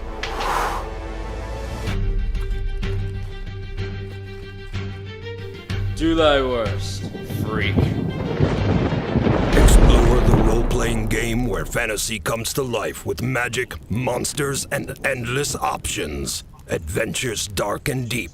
Available now at adventuresdarkanddeep.com. So there we go. Yeah. Number Those 2 out are, of those are 4. quality, man. Those are quality. I could have seen that in like I don't know, Channel 11, Channel 9, back when I was a kid, that would have been an acceptable commercial quality. That was good. Well, you're Yeah. going to see it on Paramount Plus. That's awesome. That's That is yeah. awesome. Starting tomorrow, they're going to be running on Paramount Plus. So I'm hoping it's a complete experiment. I've never done anything like that before, so we'll see how it works. Yeah, and to speak back to the production value of that commercial, so a lot of lower budget or sci-fi channel quality medieval-esque movies, they run into a problem of the characters, the costumes don't look lived in. They're all way too clean. Whereas Yeah. that dude showed up, he was bruised up, got a little blood going on him, and Yeah. then No, he it was delivered some awesome. cheesy dialogue that you would hear at a gaming table. So it's authentic in two different points right there. So Definitely. I like it. yeah, no, I'm a fan of these things. But one other thing that your light version of the rules jumped out at me and got me wanting to rant a little bit is you write up on alignment. It's one of the best I've seen. And if we cause a fight in the comments, that's fine. If Eric starts denouncing me, that's okay too. This is a No. hill I'm not going to back down on. And we're probably pretty close on the same page. But especially because I started gaming like late 80s, and alignment has increasingly gotten shorter and shorter shrift in a lot of systems, and like in D&D 5e it's basically an afterthought, and Hasbro tries to word it to where it's irrelevant. And some systems don't use it at all. Some people, they see it as gauche, because they don't want to put limits on their creativity. They don't even want to use alignment. But alignment's important. Let me tell you why. We're talking about a role playing game. So you make a character to play the role of that character. And so you need to know who this character is so you can play them appropriately. And uh, this is where alignment really comes in. You need to know the character's default personality so you can understand how they're going to move forward in the world. If you don't understand how they value life, society, themselves, other people, good and evil, you don't understand that character. And some folks say that they don't want to put restrictions on it. Well, what's probably going to happen there is they're going to default to their own personality. It's just going to be a self insert, and it's not going to lead to a memorable character. Because I'll tell you, some of the most memorable characters I've ever had have been ones where moral decisions became a big deal. Um, you could play a saint, you could play a monster. I've done them both, and like in my high school group, we used to make each other play different alignments, different group or different classes, different races to test out new things to grow as role players. And one time I played a Knight of Solamnia for like one session, but apparently my performance, I nailed it so hard with the lawful good. They're like, okay, you can play whatever you want from now on. Because being able to accurately represent the character was important to us. And in a game of amateur acting, I think that's important for you to do here. But then I was in a game, a Cipher system, Gods of the Fall, and so that is not a happy setting at all. It's cool setting, but it's not a happy setting. And the character that I came up with, basically polar opposite of that Knight of Solamnia, where I was talking to another PC about an NPC, and the NPC had a child, and they didn't. Know where the father was. They didn't know what to do with themselves. And my character just callously said, "Well, has she thought about getting an abortion?" The DM knew me well enough that he knows I'm like screamingly pro life. He was shocked that wait, you said that? You said that. I was like, well, that's what this character thinks. That's not what I think at all. But he was like, oh, and he still remembers that character. I still remember that character because there was a big difference. I played against type. It's memorable. Like even the vampire game, morality is front and center. It's important. Defining your character is critical in how you play through that game of personal horror. And if you don't maintain your system of morality, if you're too fast and loose with it, there are mechanics in the game to punish you and eventually take away your character. So don't think that World of Darkness and it's like a morally gray setting. Morality is not important there. It's very important there. And that creates the sense of cosmic drama. Um, and so let's see. Do we have? Oh, thanks, Agile Monk. Do we have any hate mail in the comments yet? No, I don't think we Yeah. have it yet. I was I thinking. mean, listen, alignment is very important. And when I did Sword of the Wizardry Lite, removing experience points didn't really make me all that concerned. Removing alignment, I was like, ooh, but I only had 4 pages. And Joe does a great job spelling out the alignment. I mean, the only game I think comes close to Joe's descriptions of alignment and giving you examples would be like Palladium, Mm. which does a very good job at breaking down alignment, much better than D&D or AD&D ever did. And Joe is right on par, if not surpassing it. Well, it's Joe. I mean, I expect that, but still, I mean, usually we go into a game, it's like, I already know what alignment is, right? Yeah. But Joe actually gives the examples and gives that one sentence descriptor that gives an insight into it, which I love AD&D. I grew up on 1E, but yeah, the alignment system there was a little. Well, in prepping for going on a harangue about this, I went back through the different editions of D&D, and the first AD&D 1E actually pretty good. 2E pretty good, got its own chapter, but like their example for chaotic neutral, that was completely off the completely bonkers because it described characters as there's a Gorgon at the end of the hall. The lawful neutral character do this, lawful evil character do this. The chaotic neutral character will flip a die and then charge the thing head Yeah. on. Let me roll my die and see what's gonna happen. Yeah, No. chaotic stupid. No, but Yeah. thank you for saying that because I really think Joe hit the nail on Yeah. the head for getting across a lot of information about each alignment in very short amount of space. Um, because we're talking and you got the spirit of law versus chaos that comes from the original version with the kind of Michael Moorcock of the universe is going to be okay versus it's going to be torn apart and blood and just and fire. Um, and then you got all the axes right, the law versus chaos, good versus evil, social versus antisocial, which I often will describe as, like, when I'm describing alignment, as chaotic being more selfish, but it doesn't have to be. So you gave me something to think about. um, and then the good versus evil, I conceptualize it as, are you basically for creation and things not being destroyed, preservation, or are you kind of inherently a destructive person? Um, and that would be on the evil side. Or in Christian morality, it's moral versus immoral, and the neutral, that would be amoral, kind of like a lot of systems describe the animals.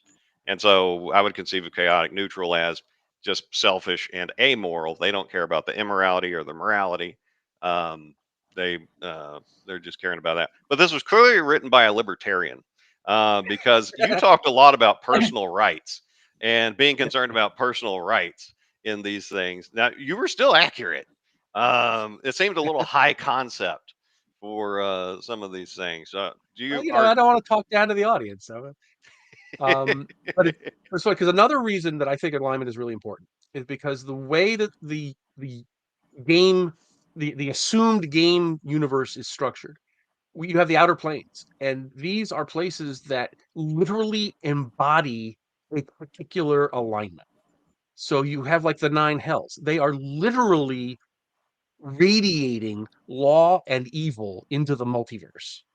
And unless you have a system of alignment, then the whole concept of those very specific aligned uh, planes goes out the window. Now it just becomes, oh, that's just another planet that's inhabited by devils, rather than something much more metaphysical. Plus, on the storytelling side, when you think of the game in terms of the going to the other world, in a mythic sense, just like Labyrinth, like we were talking about, or Alice in Wonderland, or something like that. You are going from the ordinary into the extraordinary, and that implies this difference between the good and the lawful where you are, and the chaotic and the evil where you're going. Right. So you have that epic contest between the forces of law and chaos and between the forces of good and evil. And then by combining the two axes, you just make it all a lot more complicated because in my head canon, the forces of law back at the beginning of the multiverse were allied with each other against the forces of chaos. So you would have had angels and um, modrons and devils all aligned on the same side versus the the demons and the slod and so forth. So and then at some point, the devils rebel. But that's all in my head. But I think everybody, well, not everybody, but most people tend to think of the good evil conflict as being the more defining one. But I think the law chaos one is just as defining. And that would also explain the enmity between elves and dwarves, because the elves are chaotic good and the dwarves are lawful good. So I Yeah. agree, and I'm glad that you brought up the Outer Planes because I was doing some reading on Planescape material and thinking about, okay, what does it really mean that these things are, what does it really represent that each one of these planes represents an alignment?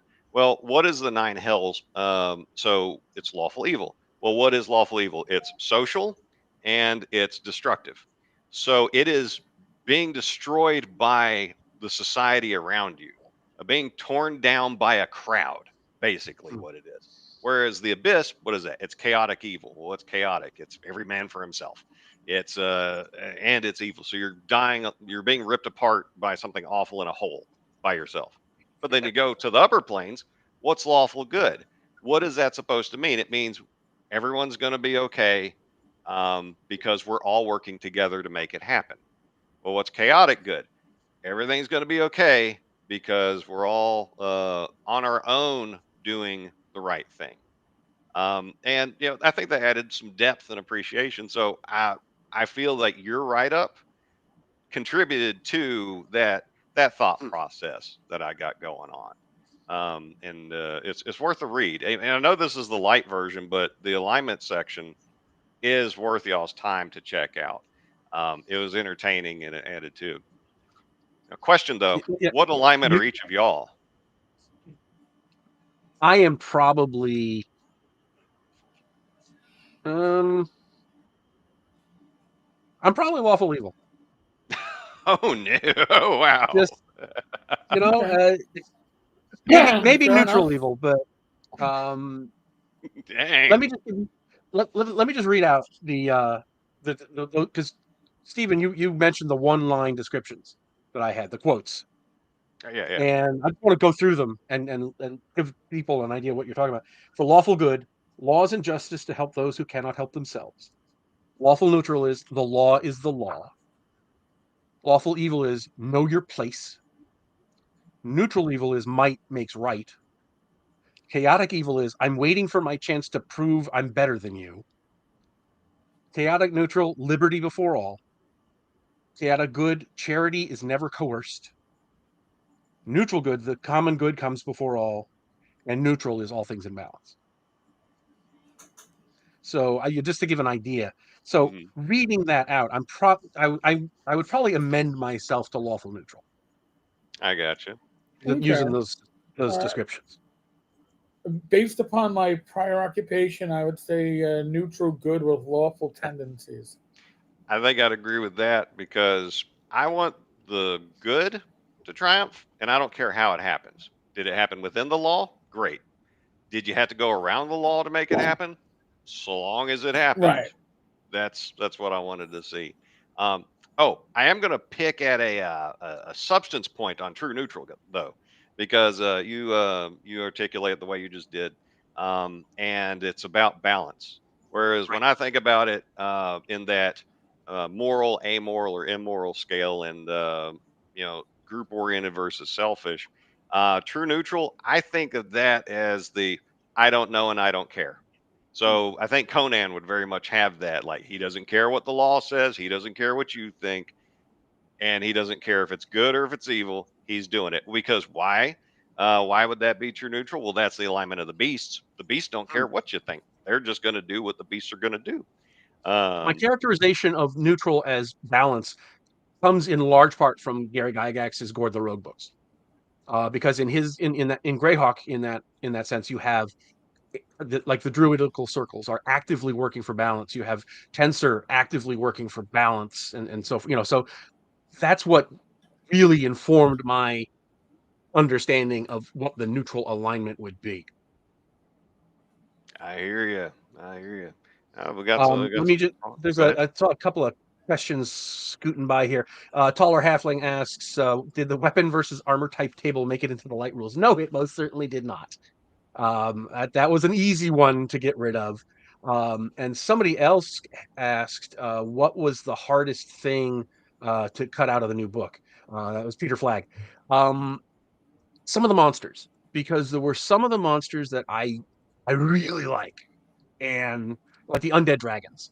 Undead dragons are probably my favorite thing that I created for the core bestiary for Adventures Dark and Deep. But space, and they're they're kind of a niche, almost gimmicky kind of thing. So I saved myself a bunch of pages by taking them out. But that's probably the one I'm most irked about, was taking out some of the All monsters. right. So, Joe, I got a question for you. So, I'm a consumer. I buy the Lite book, but I want more monsters. I can go out and buy the bestiary, right? The monster Absolutely, book, it's 100% and compatible. it'll all Yep. fit. So, you want to go lighter with the classes and lighter with the GM side of it, but you can still have your full monster crap. All right. Yep. I wanted to verify You that. could also get the Tyrannic Tome, which is another monster book that somebody else wrote. You could get the Oh, I forgot Book of about Lost that one. Yeah. Beasts, which is all new monsters, but all anything that is OSR, almost anything that's OSR in the advanced camp is going to be compatible with this, and vice versa. Okay. Just making sure. Just making sure. And was Good there deal. anything? Oh, do it. And who did the voiceover in the commercial? The voiceover was done, Valamir Cleaver, by a friend of mine who is a professional voiceover artist.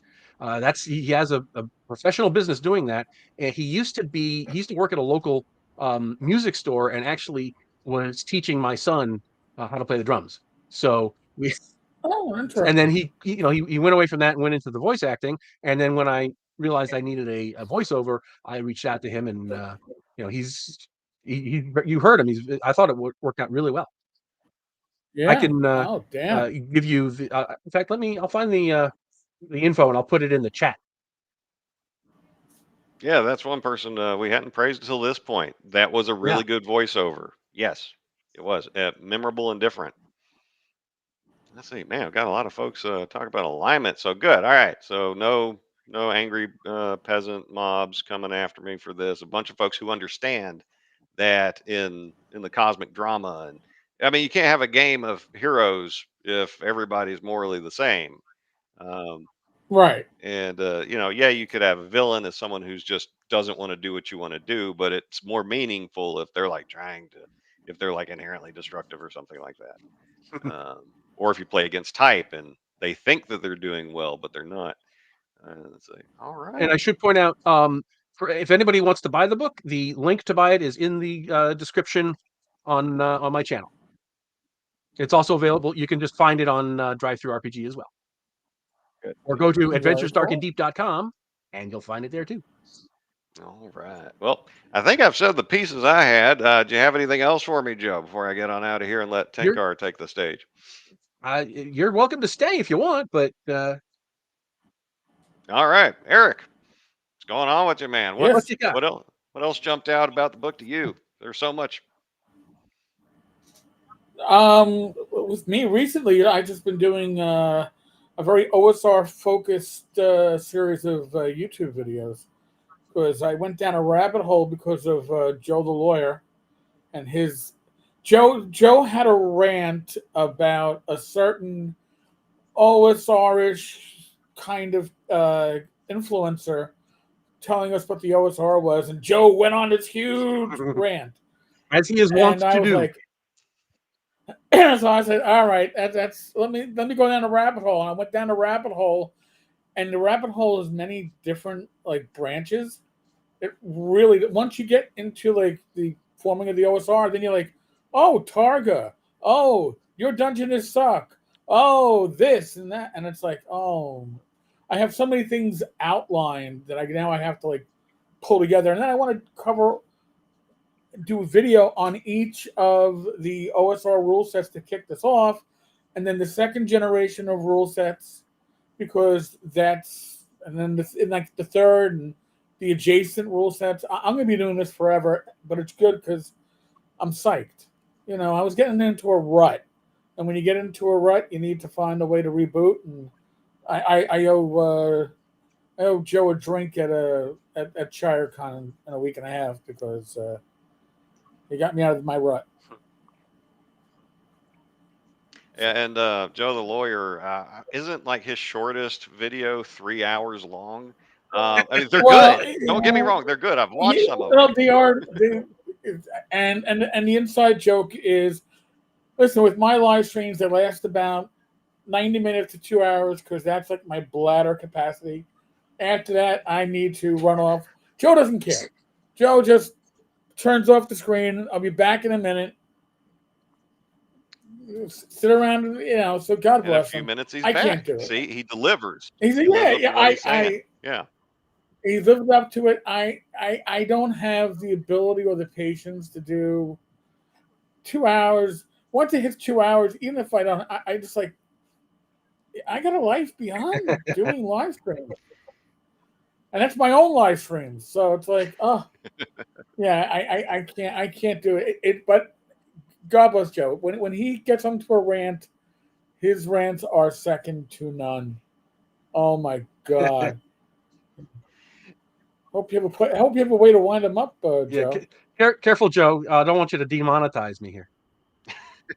Oh, you got to just be ready for that. Well, good thing about Joe the lawyer, though, is that he knows what he's talking about. So he's not just some gas bag sounding off. He's saying some good stuff. No, and but again, he is a lawyer. So when we were playing AD&D 2E by the book, campaign lasted for 2 years. By the book started out with 10 pages of house rules. By the time we ended, we were at 24 pages of house rules, and the font would just get smaller. But it was by the book. I always bust them on that one. But we had a great time. I was going to say to the Grognard here, what happened to gnomes? Not that I'm a huge fan of gnomes, but I played a gnome for 2 years. I like gnomes, but I had to just strip it out to the bare bones. Yeah, I cut them out with Swords and Wizardry Lite too. It's like, I got rid of half orcs. Just wanted to keep it simple. And somebody here had a question. Why is Adino the Esnite? Oh, that's a name. Is why a system? I've already got a system with AD&D 2E. Do you find it easier for new players to get into new systems instead of older? I think that's a big part of it, because if you're looking at like the newer gamers, the ones who, aren't gray-haired like Eric and me, right, then I think they will look at something like the actual 2E book. Kind of, they'll look at it askance. It's like, how good can that be? It's been replaced. Whereas when you have a new game, 4 editions ago, my God. Whereas if you have a new game, even though it's mechanically similar, there are differences in presentation, and there's going to be differences in the details. So for example, Adventures Dark and Deep, it didn't make it into the Lite rules, but it's got a skill system. And, something like that serves to differentiate it from AD&D first edition or second edition.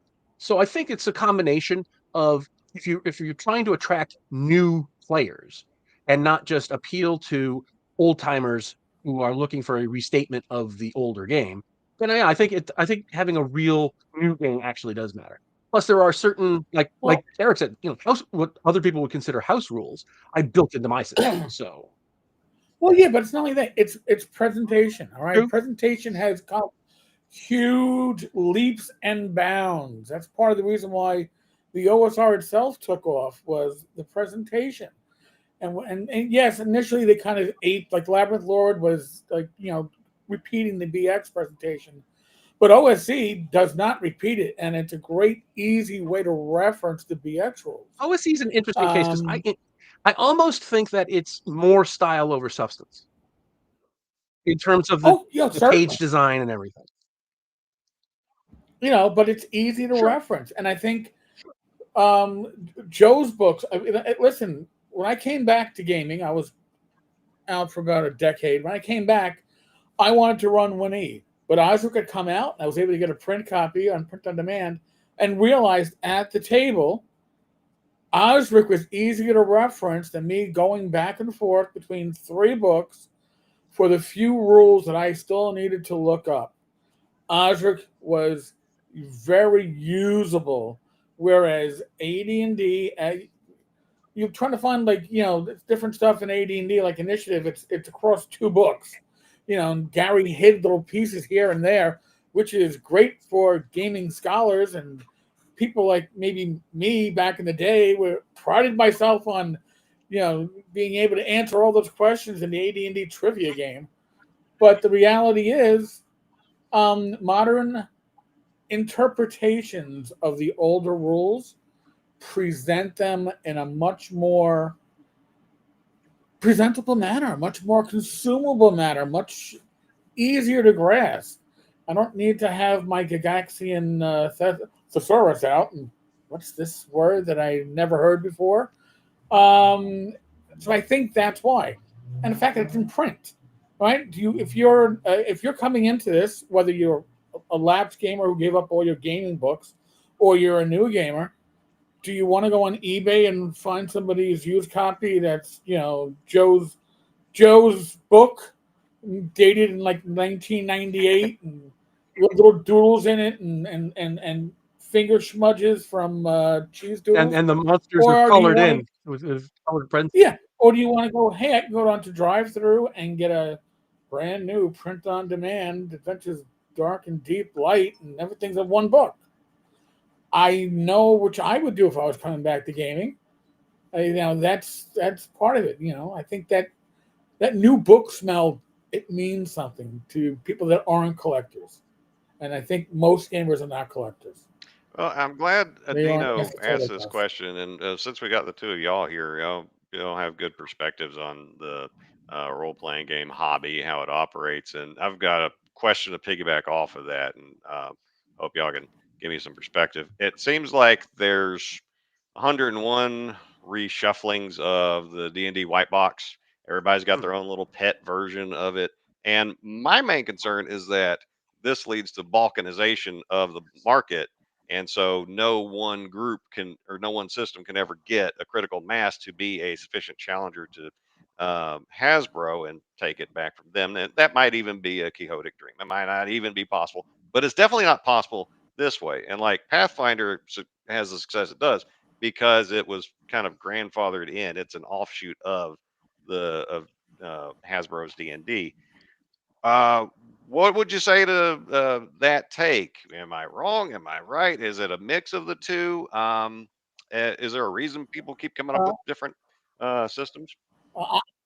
I personally think when it comes to the OSRs that the OSR's strength is the diversity. And it's a weird word to use with it, but it's the diversity of it because, in a way, Joe was going to say, it's a bit like everybody's house rules, but I look at Dragon Slayer from Greg Gillespie, and I'm like, well, man, there's some rules here I would steal from my buy the book AD&D game because they're awesome.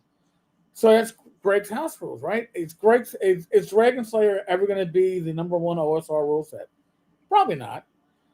But at the same time, I think that the only reason why Pathfinder came in and was successful was because WotC said, you know what, we're going to go our own path.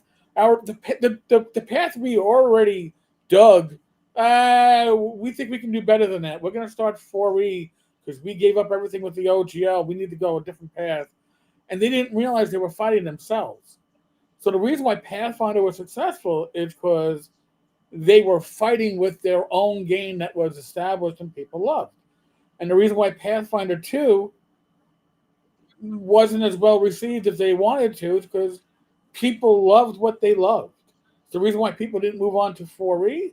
It's the right reason why people were reluctant. They weren't reluctant to move from 4E to 5E because 5E was a better game, but 5E had Grognard's influential in its development. And 2014 is a lot different than 2024. There's a cultural shift in the game. So at some point, 2014 is going to be OSR-ish or old school gaming. But I don't think that you're ever going to dethrone WotC and D&D because you're not going to dethrone Kleenex. You're not going to dethrone Xerox. These are all things that have become synonymous with gaming. So even if WotC licenses out D&D to a third party like Games Workshop does with their tabletop RPGs, nobody's going to come in and steal their thunder, but you'll have people that can put up tent pegs, or they can put up their tents, they can put up their banners and grow communities within, but you're never going to, it's just not the design of the OSR. Actually, and I would I would actually go with what I think it was Minidrek said. It's I think the diversity is almost an illusion because the systems are pretty much all the same and they're pretty Yeah. they're intercompatible. So I think, because you can use, and Joe is trying to get in here and I don't know how to let him in. Give me a sec, Joe. I don't know why I can't let you in. I wonder if there's too many people, in which that, case, that could be. No, okay. I've done it with 9. I've done the Brady Bunch tic-tac-toe stream on Restream. Yeah, but I think I think it is okay to say there is just an OSR game out there, and there's different expressions of it, and different different ways of phrasing things, and some have different rules and everything. But on the whole, I think it's all the same system. They're all intercompatible. Yeah, one starts at AC 9, one starts at AC 10. But they scale Oh, yeah. similarly, and that's really the Oh, important. definitely. Joe, if you tried to link your channel after the live stream or you went live, you may have to unlink your channels to get in. I Restream sometimes has an issue with, like, I came in around like 1:30 and made sure I had my channels linked, so that may be what's going I on got here. you. Well, I'll do a little more gassing of Joe here before I get on out, and then maybe that's the issue of adding I think it whatever, might be. and so that'll be easy. Well, one thing I don't like about any system is if it's a fire and forget thing and it just becomes more clutter sitting around there. Ah, Joe the lawyer, holy crap! Hey, all Hi, right. Crap! Now I'm the second best looking guy on the stream. Oh no! Jeez. Oh, I didn't say who the first.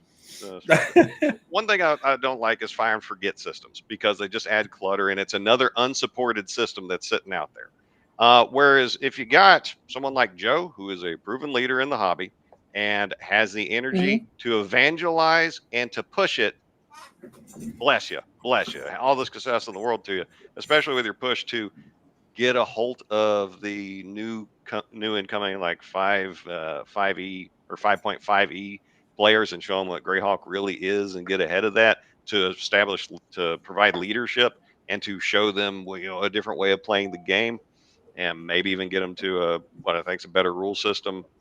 All the blessings in the world on that. Hope that you're very successful in that regard.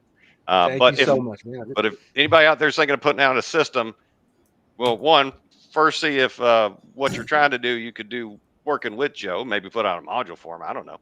And 2, do it if you mean it. If you're just gonna add one more white box clone, forget about it. But what Joe provided, I think, is novel in that it incorporates what Gary would have done in the future, possibly. So that alone sets you apart. And get in there, fight for it, win people over. And so, all right, y'all, I'm gonna get on out of here, but I see that you're in capable hands. All right, take care. Thanks, man. you're good. All right. Okay, and we have Joe the lawyer with us, a man who needs no introduction, but give us one anyway. Thanks, man. Thanks for the invite. This is cool. I've been listening here as I'm banging away trying to get my own dream RPG written here. So I'm just banging away, listening in on trying to get some hints and all that. And for the record, I think I'm chaotic good. And a question: what were you saying? Because I was trying to get in and take my leak before the show and all that while you were talking about me taking a leak. And I think you said old school. You have a bladder the size of a basketball. So. Basically, yeah. Once I start drinking something, and which I'm going to do here in a minute because I busted this open last week with my brother, Mead, Odin's Skull Mead. Oh, I know that stuff. It's like good shit. Good shit. So I figured I broke it open the other day. I'm gonna nail it right now in celebration. So I'll be taking a leak in a half an hour. But what were you saying, Joe, about style over substance for OSC? What was that? I think it's because it's obviously it's a beautiful book and they it's but I think it's almost it seems like it's built around the design, right? It's design. It's built around the graphic design of the pages, the layout. Yeah, the layout and stuff. Yeah. That seems to be more of the point than the rules themselves. It's essentially and I'm not trying to knock it. No, I get it. Labyrinth Lord. I mean, you look at it's like Labyrinth Lord, right? It's a better layout than Labyrinth Lord, right? I mean, essentially, it's what it is. Wherever the hell that happened to that game, I don't know, but the guy took a hiatus for like 10 years, That'll be a video. Yeah. yeah. I get it. Okay, well, speaking of videos, we are on the hour, so here is the third commercial that will be playing on Paramount Plus as of tomorrow. That's cool, dude. A ghoul leaps out and attacks you. What do? I call upon my gods to vanquish the foul creature.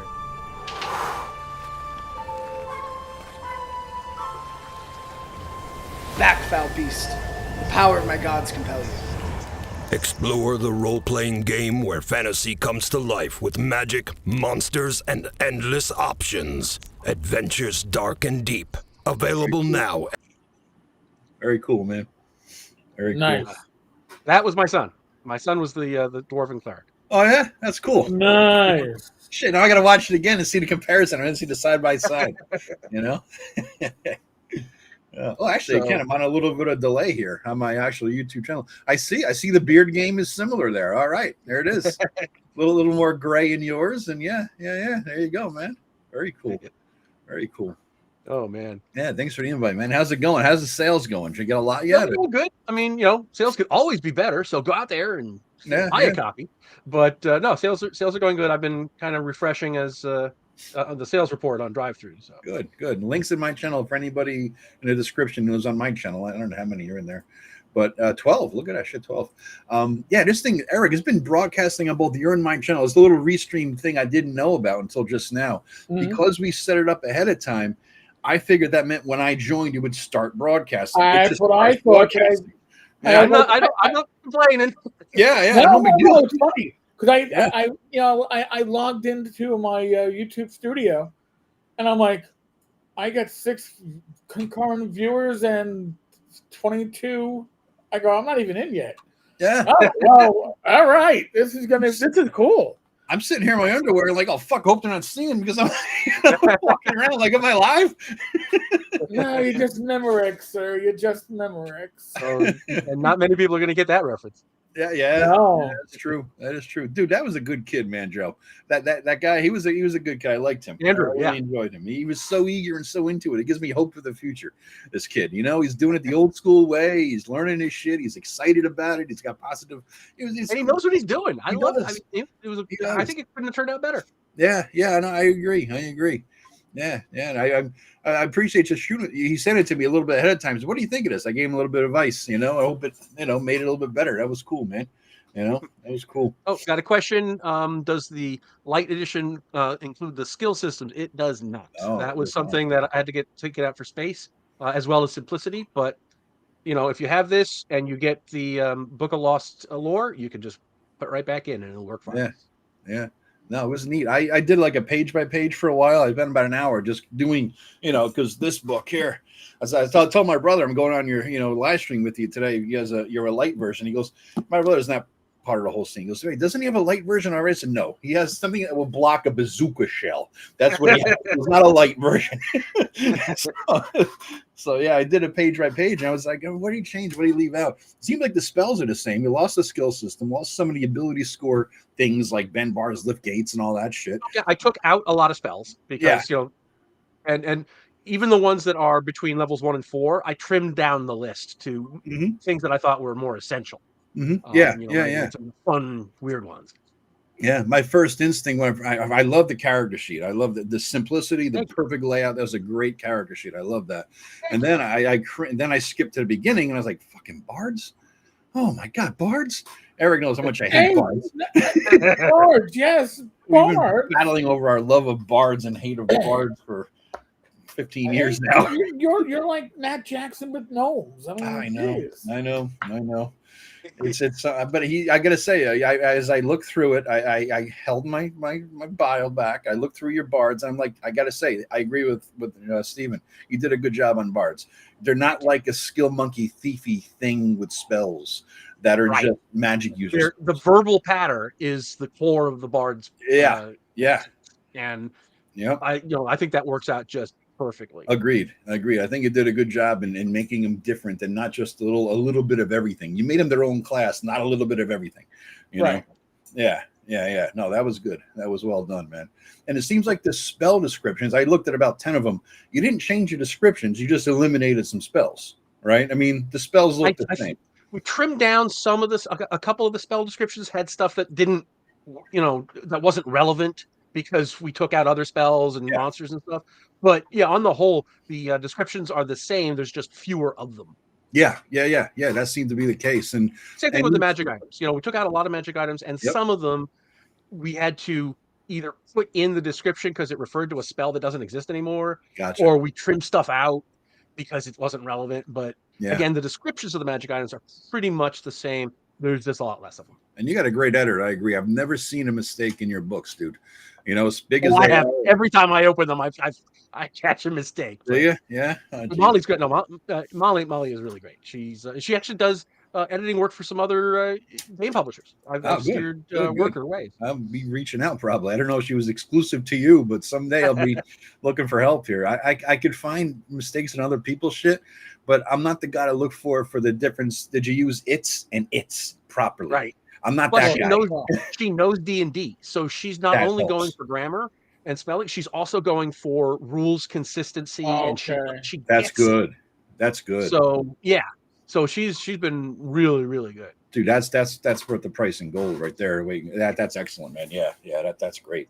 That's great. And you what's your take on AI art? I know we probably talked about it in our 3-hour interview, but I'm out. On all my books, I have on drive-through. I've got a logo.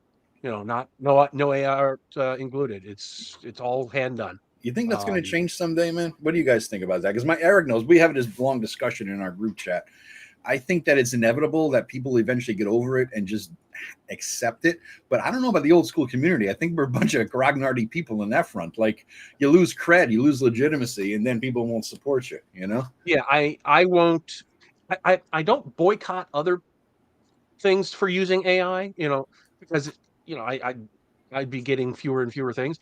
But I'm not going to use it myself because I like to support the artists and I like to support the editors. Right. I mean, and you can get stock art. I mean, you can get. I'm using a lot of stock art, but I'm also using a lot of made to order art. Yeah. You legitimately do it, and I have spent as much as $1,500 on original artwork for a project that never happened. But that's okay. Still got art on my hard drive that I commissioned, and 10 years later, I still haven't finished the book. Yeah, so continue a Lite. I have the original. I have all rights. I want to pay $1,500 for it, and the OGL fiasco took the wind out of my sails on that one. Yeah, but the thing is, and I will freely admit I'm using AI art for my recent thumbnails. Yeah, because me too. I don't like going in and like stealing somebody else's art. If it's a book cover and I'm dealing with a book, that's great. But that to me is acceptable because I do a video a day, and the turnover rate and the $2 I make. But if I'm going to put my money out and say, hey, pay me, I'm selling a book for $10 and all the art is AI. Yeah. Yeah. There's a line, and will the line shift? Yeah. Listen, the Overton window always shifts, no matter what Always. we're talking about, whether it's politics, religion, acceptability of art, and AI. That window will shift. Yep. But when it shifts for maybe general, and when it shifts in this community, it's going to be a different speed. I think. Agreed. Look at the feedback that Watsy got for using art that was AI assisted. Yeah. All right. Yeah. But now remember too, part of the issue there was this is AI from 18 months ago, where 6 fingers or 4 fingers was common. AI art has gotten a lot better. Incredibly so you're gonna have some artists that were doing traditional art start using shortcuts and maybe not telling their producers they're doing so. And that, I think, is going to be the next big scandal. Maybe not in our community, but somewhere it's out going to have there. to be a clause in any contract with any artist that you do not, if you say don't use AI art, you can't use it to edit, manipulate, tweak, fine tune. But then it takes out, like, where does Photoshop fall into play? Yeah. Where I think Photoshop is a different thing because Photoshop has to be manually manipulated, right? That's just a different medium. Okay. It's no less your hand is moving the mouse than your hand is moving a paintbrush. Unless they start putting in AI filters into Photoshop, which I'm sure is coming. Yeah. If it hasn't. It's coming. It's coming. Yeah. It's going to be an interesting scene over the next 5 years. What happens? You know what I mean? As older people move into I don't give a shit mode more and more, right? And younger people come in and just accept it because it's inevitable. I mean, everybody's doing it now. I look at my nephews and nieces constantly using AI for all things education, right? And to my chagrin, I can't stand it. But at the same time, I'm sitting here doing research for videos. I'll use AI. I'll do a ChatGPT and Grok search because it's. I look at that as a more efficient YouTube search rather than looking at 50 YouTube pages and collating information. I have that shithead do it for me and brings it all into one place, and I have it all in front of me. It's like, wow, it's like reading a book as my research, right? So it's. I'll look at research and thumbnails. Start making up videos that don't exist. That's the problem. All right, so now something that I've used ChatGPT to assist in some of my recent videos, but you have to know, hey, give me a timeline of the initial OSR releases, and guess what? I looked at it and said, "Did you forget Basic Fantasy RPG?" And it went, "Oh, good catch, yes." Yeah. So, because if you don't know, you're going to miss stuff. So I like to start with my notes and then have it go from my notes and see where else it needs to fit. I click the links, Eric, too. I click to verify. I'll click a link that it uses as a source and verify it because, especially, if it's nothing, if it's like, medieval like economics, I'm looking for a broad strokes overview, right? You know what I mean? I'm not looking for a goddamn in-depth research thesis book this thick. I'm looking for the broad strokes. Fine. There could be mistakes. I don't care that much. But yeah, something specific that you're going to put yourself out as an expert on, like Targa, right? If you weren't there, the only thing you have is the Google or AI research, right? If you weren't there. Yeah. And so then it's like shit, any idiot could get on there and Milton and just do a little research on this shit and think he's a goddamn expert on it. You know what I mean? And put out a video on him when he wasn't there in the first place. So yeah. I'm waiting for his video on that to come out soon. Well, it's funny because when I was doing my initial video on the OSR and trying to figure out the history of the definition of the OSR, what OSR stood for, I'm doing my research and my Google searches and my ChatGPT search, and Rob Conley comes up as a reference. I went, and sure enough, Machine Rob Conley is the one that had done. I dug up 5 years ago that OSR was initially old school revival. Where? I was curious about that. Where did you find that? Because my earliest recollection was never revival. That was That was Rob. That was Rob that Are you found serious? that. Rob, yes. Is this The Rob or Rob initial AI who form- found this? No, It it wasn't wasn't Rob AI. It was AI that Rob. found it. All right. No, it was Rob that found it. But even though the first reference to OSR is old school Yeah. revival, almost immediately people started using old school revival and old school Interesting. renaissance interchangeably. And then within a year and a half with Fight On issue 1, it was old school Always. renaissance. I'd never seen Revival once Yeah. back in the day. And that's when I came into seeing the OSR Yeah. anyway. But that was the Interesting. history. I was like, wow. I- Here I am, and then it's like I go, Rob. I had to give him like a shout out like twice in the video because It's funny. I hadn't listened to your Targa one yet. I was going to listen to it later on. I'm on roll here, but my understanding, this is my memory, right? Back then, so I'm curious as to your research on Targa and your memory versus my memory, because we all get older 15 years later, a little more gray, a little less brain matter. I wonder how my memory of that was Chicago Wiz's pet project. That was his gig. There were many leaders, but there was and I spoke with Chicago Wiz a couple before COVID, 2018, 2019 at he has a Game Substack. Hall. He followed me, and I followed him back. He's got a Substack now. He wasn't really interested in talking much about Targa, but the thing with Targa is it really lacked a central leadership. There were a lot of leaders. That was the problem. But there wasn't one leader. He may have been the most prominent voice, constantly pushing it. But I was into it. As I told Matt Jackson a couple of years after that, Matt Finch. Matt Finch was talking with me, and we were talking. He's like, you really are like the major domo of the OSR, and I was like, no, yeah, no, I don't want that. No, I go. He who wears the hat of leadership is the first one thrown over the walls. Especially in the OSR. We all have our own tents. We have our tent poles. We have our flags. And we're a large...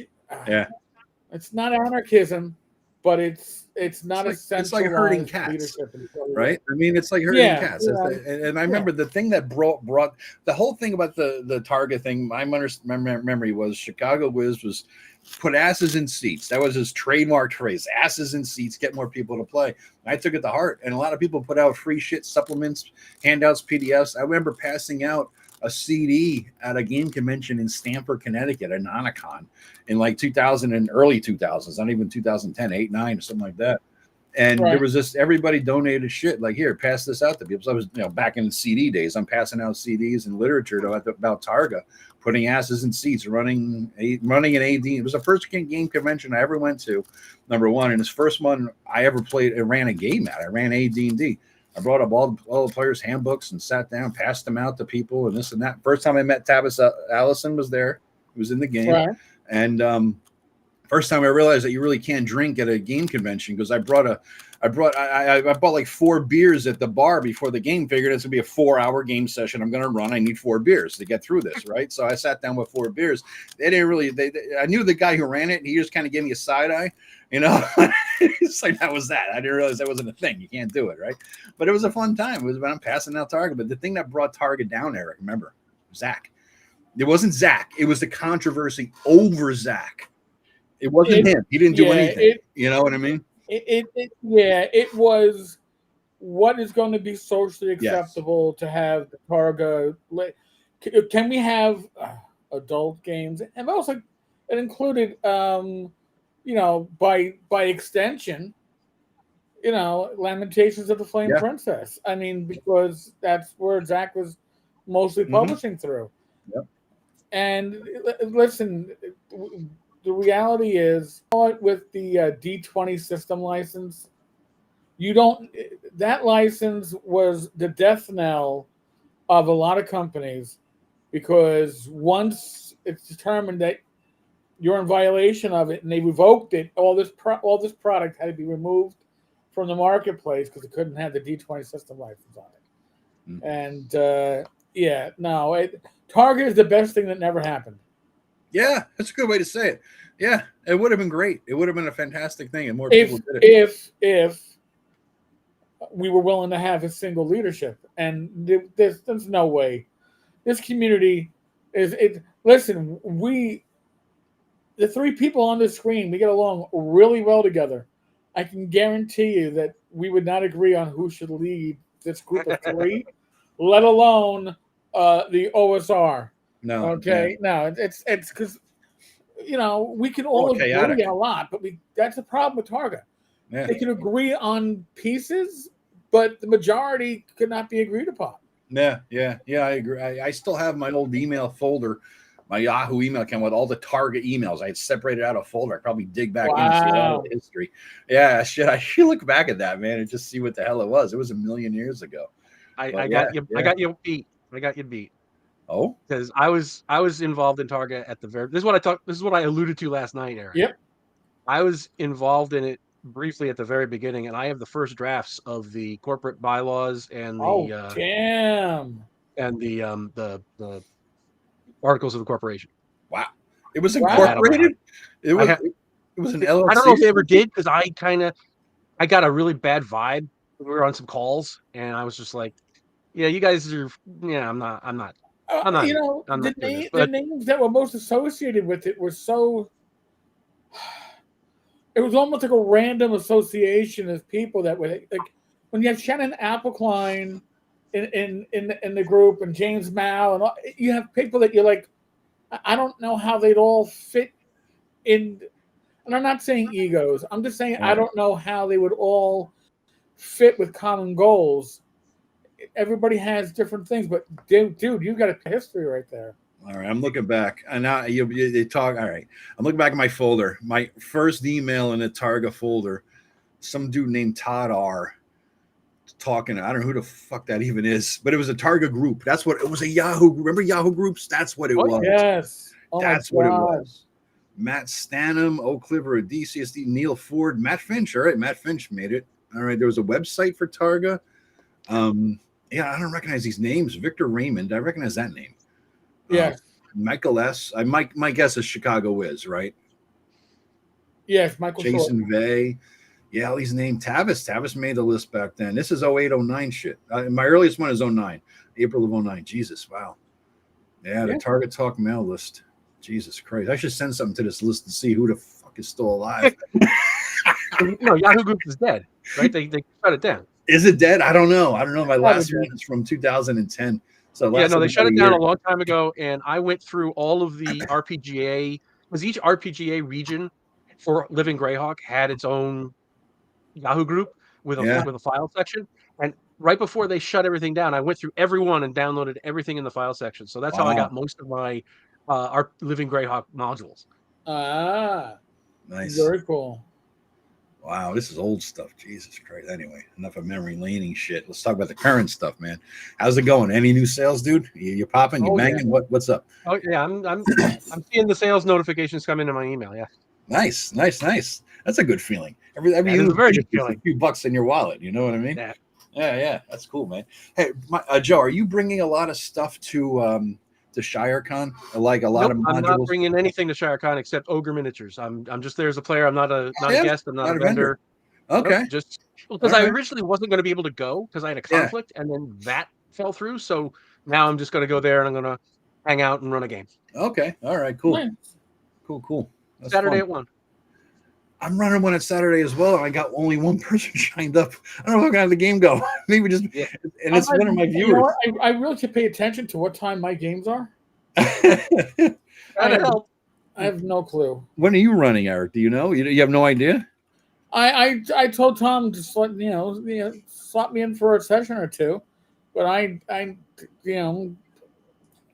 just like show up and tell me what I'm doing. Let's see if I have any hosting events. I'm hosting. I think I got one. Yeah, I have one person out of 6 who signed up, and it's one of my guys from my regulars in my YouTube show. I think it's Matt Sherman.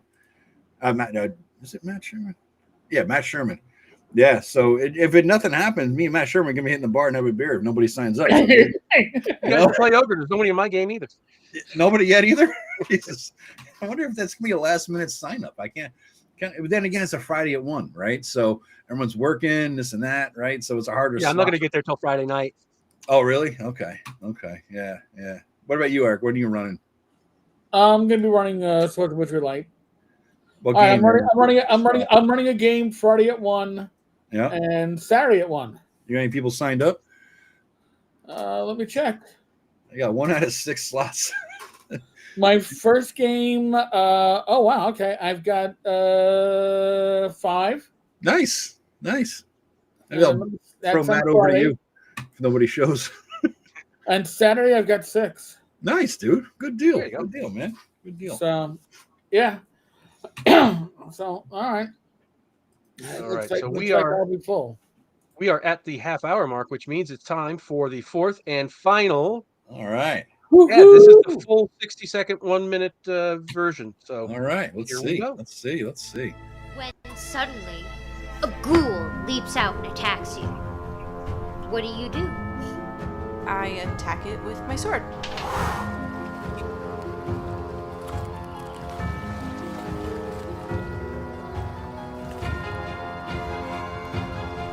Come out, thee creature! I call upon my gods to vanquish the foul creature.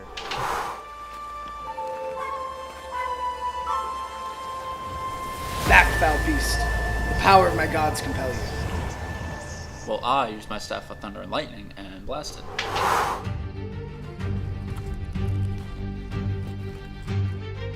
Do thy worst, freak. Explore the role-playing game where fantasy comes to life with magic, monsters, and endless options. Adventures Dark and Deep. Available now at adventuresdarkanddeep.com. That was cool. That was the best of them all, dude. That was great. I really That was really excellent. like that. It was excellent. Yeah, I am so thrilled with the way it came out. It's excellent, dude. Well done. You're the Thank you, first thank of us to actually go that route, man. You know, I mean, a lot of people have done the Kickstarter little video thing. You know, even Rob did that out in the woods talking with his weird ass French beret and bullshit, right? You know, everybody did something, but you're going on goddamn TV, dude. I mean, that's awesome. I know. You know? It was, and that's what made me do the commercial in the first place, was because I saw an ad for you could have your ad on Paramount Plus. Wow. And it was, it's aimed at small businesses. So, and it's great because you pay for a block of impressions, right? And you set your own budget. So I don't have to, give them $10,000. I say, here's $500. Show it as many times as you can. That's what I was wondering. How? I mean, if you don't have to get into your money, but can you share how much roughly, or what does something like this cost for other people who might be considering it? You know what I mean? You mean to get it on Paramount Plus? Yeah. How does that work? You set the amount. You could do it $100. $100, and what does that get you? I don't remember 2 the a.m. exact once, or you know what I mean? No, you're getting several thousand impressions per dollar. I mean, it's a good deal. What do you mean by impressions? Is it air? It'll show it. It'll show it on people's, because it's on streaming. So if you're sitting there on Paramount Plus and you're watching Star Trek, that ad will pop up.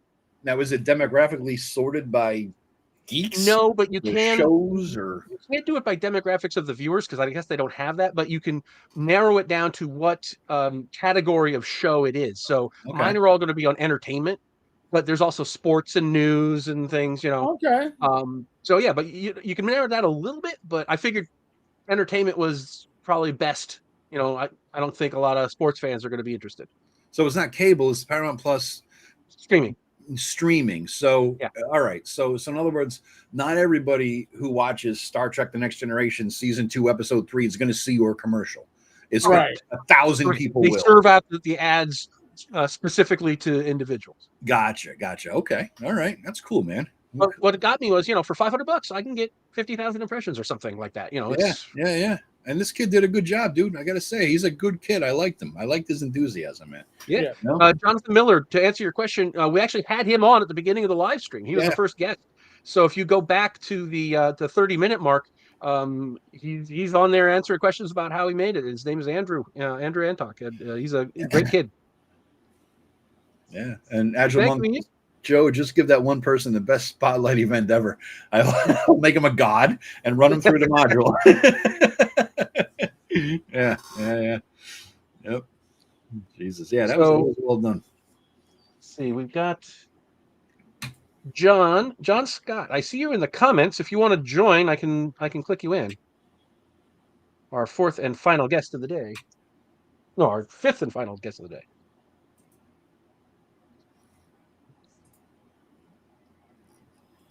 But anyway, so we can continue until he leaps on. Okay, cool.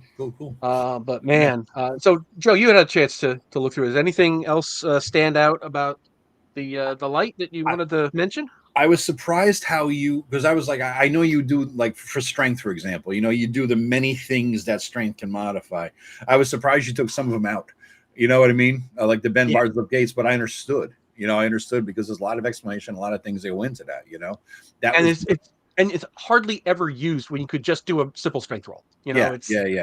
Right. What I was wondering though, Joe, is why didn't you, I think I texted you about this a little bit, as an opportunity to not just bring people into your game, but into the OSR side of the hobby. I was wondering, like, put it this way. I guess the gist of it was write it in such a way that it's good for beginners, like the Menser box set was. Like, if you don't know what an RPG is, this is what it is. Here's a step by step. You know what I mean? That sort of thing. Did you think about that, or did you say, no, I'm going to focus on a light version of my game versus an intro vehicle to the OSR side of the hobby? It's very definitely that. Is that I'm not trying to bring in. It's not a beginner's book. Yes, it's not intended to be a beginner's book. Although I think I mentioned this to you in our chat. When you look at the sample dungeon, yes, it has a lot of those GMing tips. It did. There. I looked back afterwards and I read it and I saw what you're talking about. It reminded me of Keep on a Borderlands, Right. And the reason I did that was because I figured a lot of people, they'll be used to role-playing games in general. So, I don't need to explain, what is a role-playing game. Like every RPG had in the 70s. Yeah. But a lot of people today don't do dungeon crawls. That's really? in like the 5e crowd. They don't do dungeon crawls as such. They do epic campaigns across wildernesses, and there might be a dungeon. There might be a dungeon in there, but it's not a game. Yeah. Right. Yeah. And it's not an exploration focused game. So I wanted to bring that in at least somewhere, and that's where I got the idea to do the sample dungeon. Okay. Because that's where I put in all those. This is why you have this. This is why the room is this way, and this is when you use box text and stuff like that to bring non-OSR people, along into the OSR way of doing things. It's just in the sample dungeon, but it is there. So I wanted to kind of split the baby. This is like a version of your game. I remember I've been trying to get in everybody who I ever admired, who's publishers, people in the blogosphere, all that stuff. I want to get in at least one game that they've run or created or played or whatever it is, So that's why you ran a game at ShowerCon 2 years ago, and I played in it, and we did your system with your mega dungeon, which I thought was a double win, right? So this is great. And one thing that I was talking to my brother when he says, "Oh, it wasn't a rule?" I said, "Hell no." I said he uses segment initiative. He goes, "What?" I said, yeah, segment initiative for spells. He goes, "Holy shit!" So I was like, anybody did that anymore. But I was wondering, it flows, that's the whole point. I said he could do it because he knows it and he's used to it, right? He knows the game. I was wondering maybe why the choice to include that level of detailed initiative in the light version. Why not go side initiative? But was that ever a thought, or you just fuck it, I'm going to keep it? No, because I think the initiative system in the core rules, and hey John, you are on. Hey John. The system of initiative that's in the core rules is one of the defining things that makes Adventures Dark and Deep, rather than 1E, right? So because it's such a defining thing, that's the reason I included bards, right? Because the bards are one of the core classes, and that that separates it from 1E. Yeah. I wanted to include the skill system because that's the other thing that differentiates it, but just space. I was just being ruthless with space in the book. Yeah. No, you did a good job. I mean, I noticed even some places you cut out like a sentence or a paragraph. You know what I mean? Because I was doing it page by page for a while, a comparison, until it couldn't do it anymore. But yeah, you cut a lot of stuff. But it was good. It was like a surgeon to make it just what's relevant and what's needed. So that was excellent. Thank you. And now we have John Scott, our final special guest today. Hello, He hello. is at least we got the side of him because your camera's off to your left side. Yeah, it's there. I usually have it placed there. If I place it somewhere else, the light kind of overwhelms everything. So I apologize for my bad. You just wanted to show off your spiffy Greyhawk map up there, man. I see the Greyhawk map. That makes up for it. That's part of it. Yeah. But I want to say a big congratulations, and this is a great thing to celebrate. And I think you're going the right way, keeping old school gaming alive. I mean, if a person puts out a super complex system, then it has a very limited appeal, I guess. So this entry point, I guess you could say, to the OSR, I think is a great thing. And Jonathan Miller, yes, that is indeed John Scott. He runs the AD&D First Edition group on Facebook. And since Adventures Dark and Deep has its roots in 1E, I wanted to make sure he came on. But the more burning question, Joe, is that indeed Windows XP? Because I thought the same fucking thing. I haven't seen that bouncing Windows thing in 20 years. Windows for work groups. Yeah. I play around with Netscape Composer 4.7 or 4.8, so it's like Neanderthal technology that I have fun with. It's an old Model T. I'm not really up to date with AI and the new technological developments that much. I mean, I can run a Facebook group fairly well, but that's about it. You don't want to Peter Principle yourself out of the whole scene, dude. Stick with what you're good at. Yeah. Well, I have fun with it, It's like driving an old Model T or a cool car from the 1960s. But I'm sure that real web developers, they have a kind of a chuckle when they hear about Netscape 4.7 or 4.8. Right. So, John, have you had a chance to look over the PDF? Because I gave you the. Oh, there goes Joe. First break. Not yet. Actually. Oh, let's see it, Joe.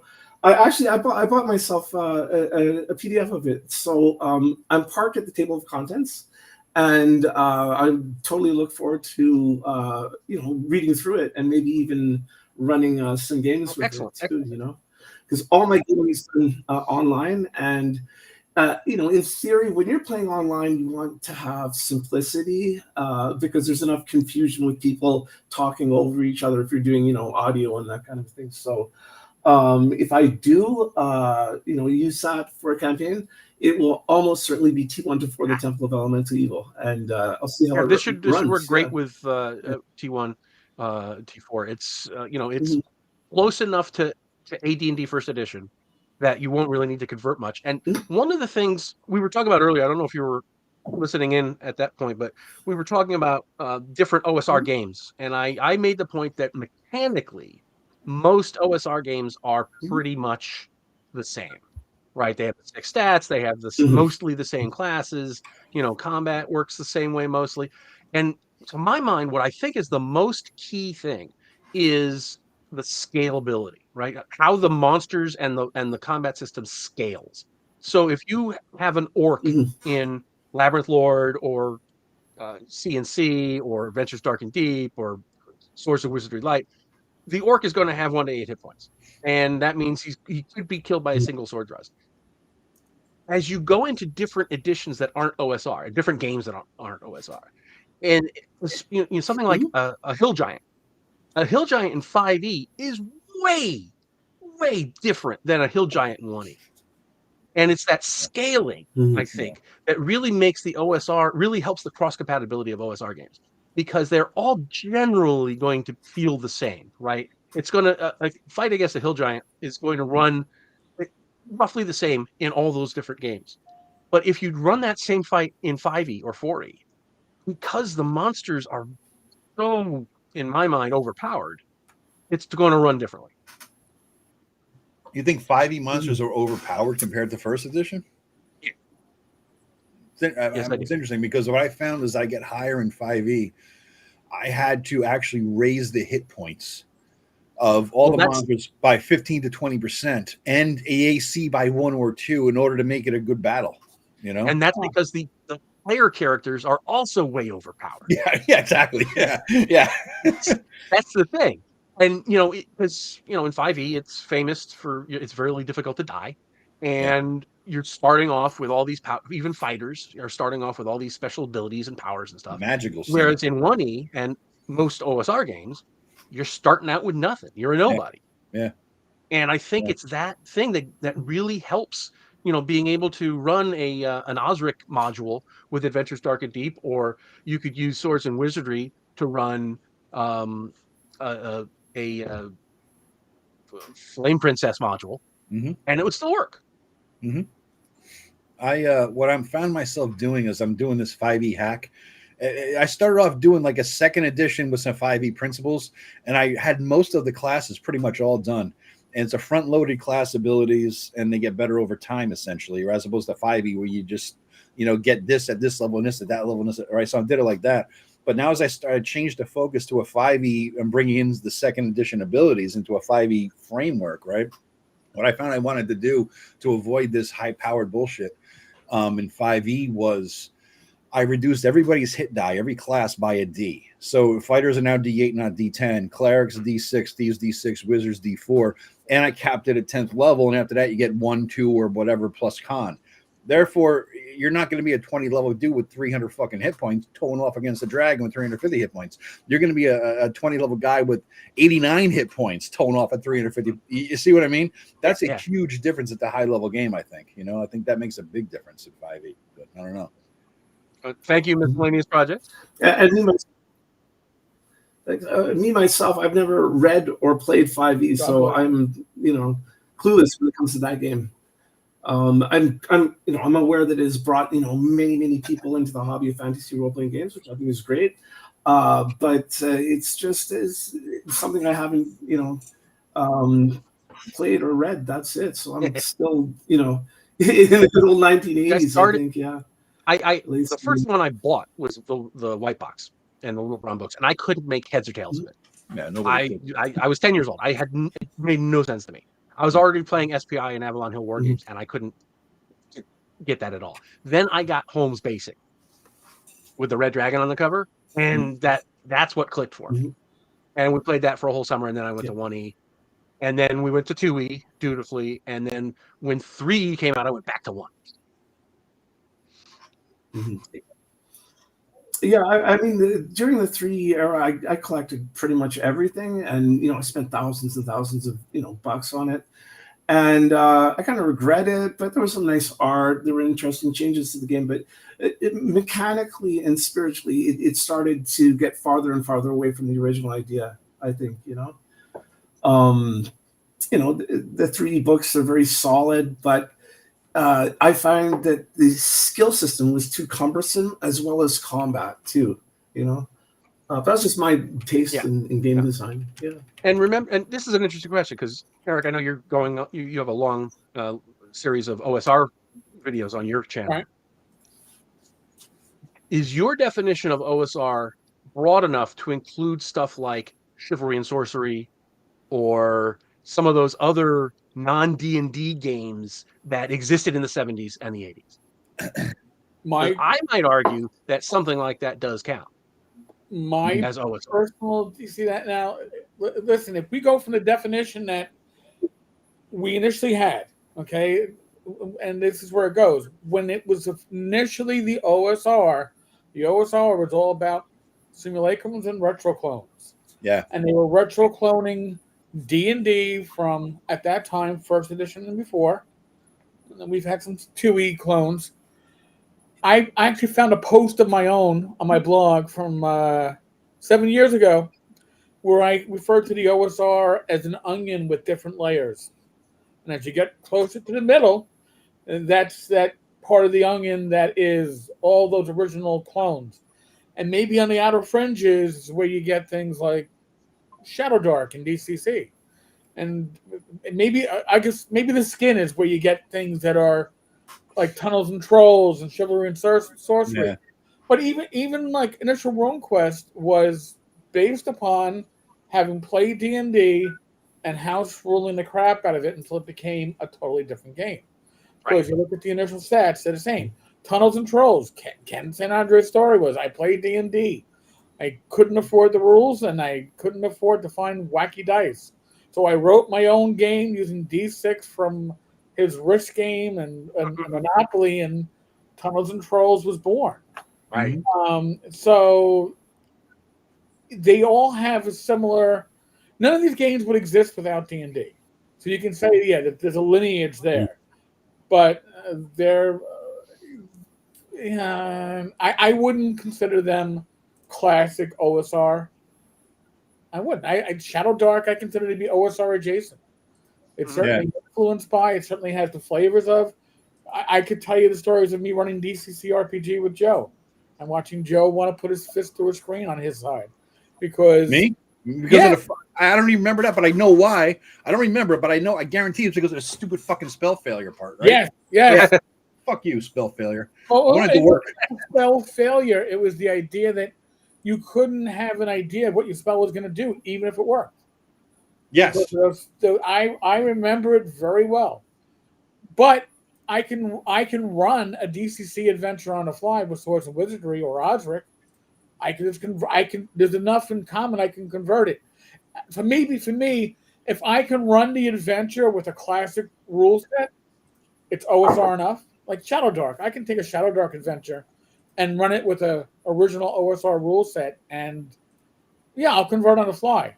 Could I do that with Chivalry and Sorcery or Tunnels and Trolls? No. Yeah. They don't convert as well. But it's a good question. I when I did the interview with Raji, I asked him what his OSR definition. He's like, it's just basically, he was like stunned that there was any other definition, essentially, and he was stunned because it's like the OSR is a system that an OSR game allows you to play old school modules. Period. Right. That's it. And by the way, I just dropped a link there to in my interview with Joe Block, which ran for about 3 hours. If anybody wants to see it, you get all the deep dive into Joe. Joe, I don't know if you could share that. I think it might be. Let me. So it's like a 3-hour interview. Whoever's in my channel, if you haven't seen the interview, click on it. If you're in Joe's channel, you know Joe already, but it's a great interview and it gets a deep dive into Joe's mentality and thoughts on a lot of these things, like the things we talked to Joe about, to James Raji about, just I was talking about there. But yeah, it's James was basically, if you could run, Tableau of Elemental Evil under it without a lot of whole changing shit around, then it's OSR game. That's it. Right. Can you do it with Shadow Dark? You could. You could. It'll play differently, but you could. Yeah. But again, you know what? It also depends on the skill of the DM. If the DM, I'm comfortable. I have run DCC RPG adventures written for the DCC game with Swords and Wizardry rules, and they ran beautifully. But my game, I didn't convert anything ahead of time. I read the adventure, and when the encounters came up, you converted it. That's a new DM's not going to do that. No, and they can't convert on the fly either. They can't like take a glance at a monster and say, "Boom, here's a Shadow Dark version in 2 seconds." Yeah. They can't do that, right? So yeah.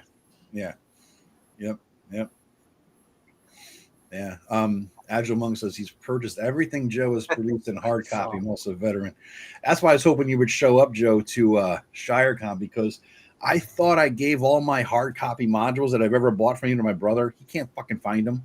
So if you want, catch me offline and I can bring, if you have specific stuff you want, just ask. I can bring it with me. It's everything, because I'm pissed off because I can't find any of it. I don't know where the hell it is. I thought I gave them because he was going to run a Greyhawk based campaign. I'm like, here, take all these, and he can't find them. I thought I gave them to him. Just the adventures? Yeah, all the adventures. That's what I'm looking for. So yeah, if you got copies of whatever you got, bring them down and I'll buy them. I'll bring cash. And Eric, I owe you because you beat my ass to 5,000 subs. So you and Rach have dinner on me plus $100 to your favorite charity. So yeah. Well, that'll be St. Jude's, and you don't run 5e anymore. I was about to say I got a bunch of 5e stuff. I'm going to be donating to ShireCon. Not that I purchased it. I got it from Frog God when I was. All right. Yeah.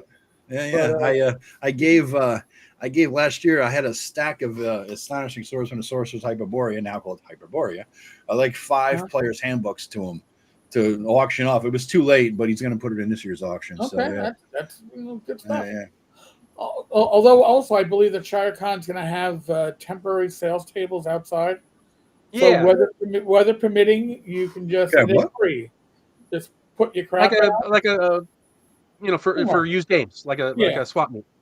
Yeah. Oh, really? Oh, that's Yeah. cool. That's very cool. I like that. Okay, that's nice, man. That's nice.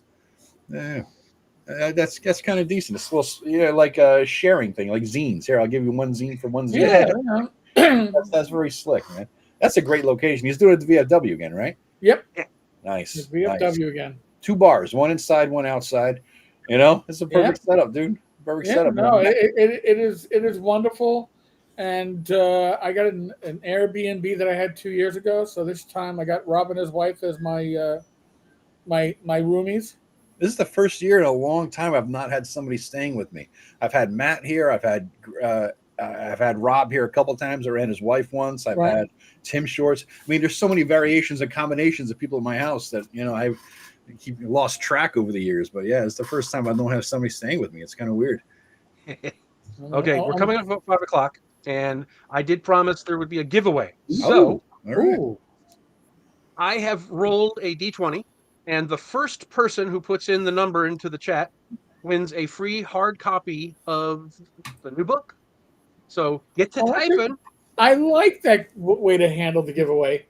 I missed that from StreamYard having. Yes. Yeah. You had a good app to do that, Eric.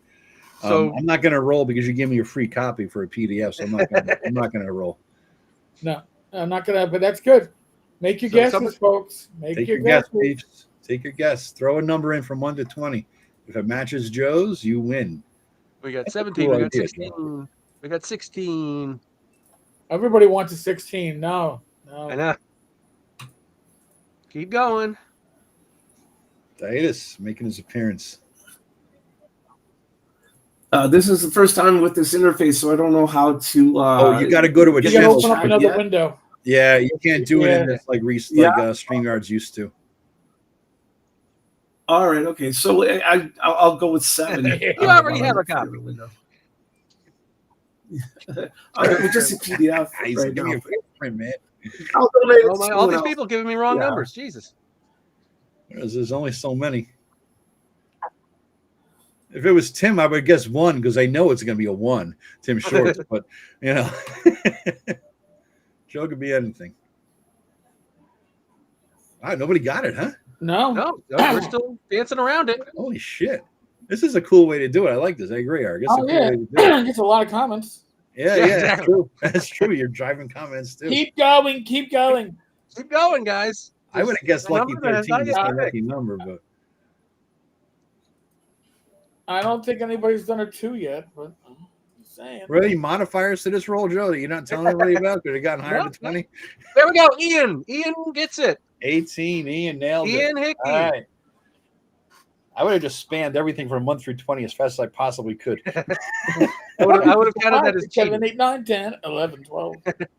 All right. So, Ian, if you can go over on Facebook and shoot me your and just PM me or send me an email to greyhawkgrognard at gmail.com. We will get you all hooked up. We're still coming in. Jesus Christ. I know. We got it, guys. We have a winner. No more guesses. Jesus. All right, gents, I'm going to bow out. It was great. Hanging out with you guys, hanging out with the crowd. If you're watching on my channel, keep on. I don't know if it's gonna log you off or not, but ditto. If it does, go over to Joe's channel or Joe's channel. Yeah, it'll keep going on my channel as long as Joe keeps it going. It was everything I realized too, Eric, with Restream. When we leave, it doesn't end our stream. Oh, even better. So whatever, folks. Yeah, we could hit leave. Before you go, Eric, do you have anything you want to plug? Listen, just my YouTube channel. I'm trying to get. I'm trying to do at least 4 or 5 OSR related videos a week in addition to the live streams. And I've got a bunch already outlined, so I'll probably get another one up today. Members get them 12 to 24 hours earlier, $1.99 a month. But hey, they'll all be out there for free within a day.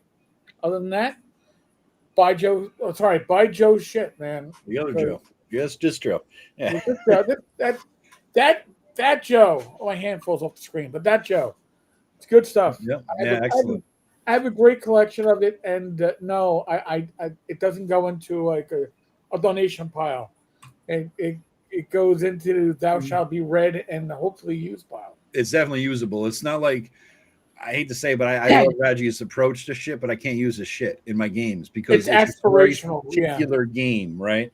But Yeah. Joe Block's stuff you can use in your damn table tomorrow. Yep. Right? It harkens back to the going to Walden Books and grabbing the module off the ringer, the spinner thing, and bring it to your table, and you can make use of it that night. It's that kind of game. So yeah, buy all his stuff. Buy all his stuff. And with the link to his things in my description too. So buy it there, wherever you buy it. And I hope you sell Amen. 1 million copies. Amen. You deserve it. You know. All right, Amen. folks. I got to drop to keep on watching, guys. Yeah, But yeah. no, we'll wrap Thanks, it up Joe. here. Thanks, everyone. Thanks for having Coming. I me. really appreciate it. Yeah. And Ian, I will get in touch with me, and we'll get you all hooked up.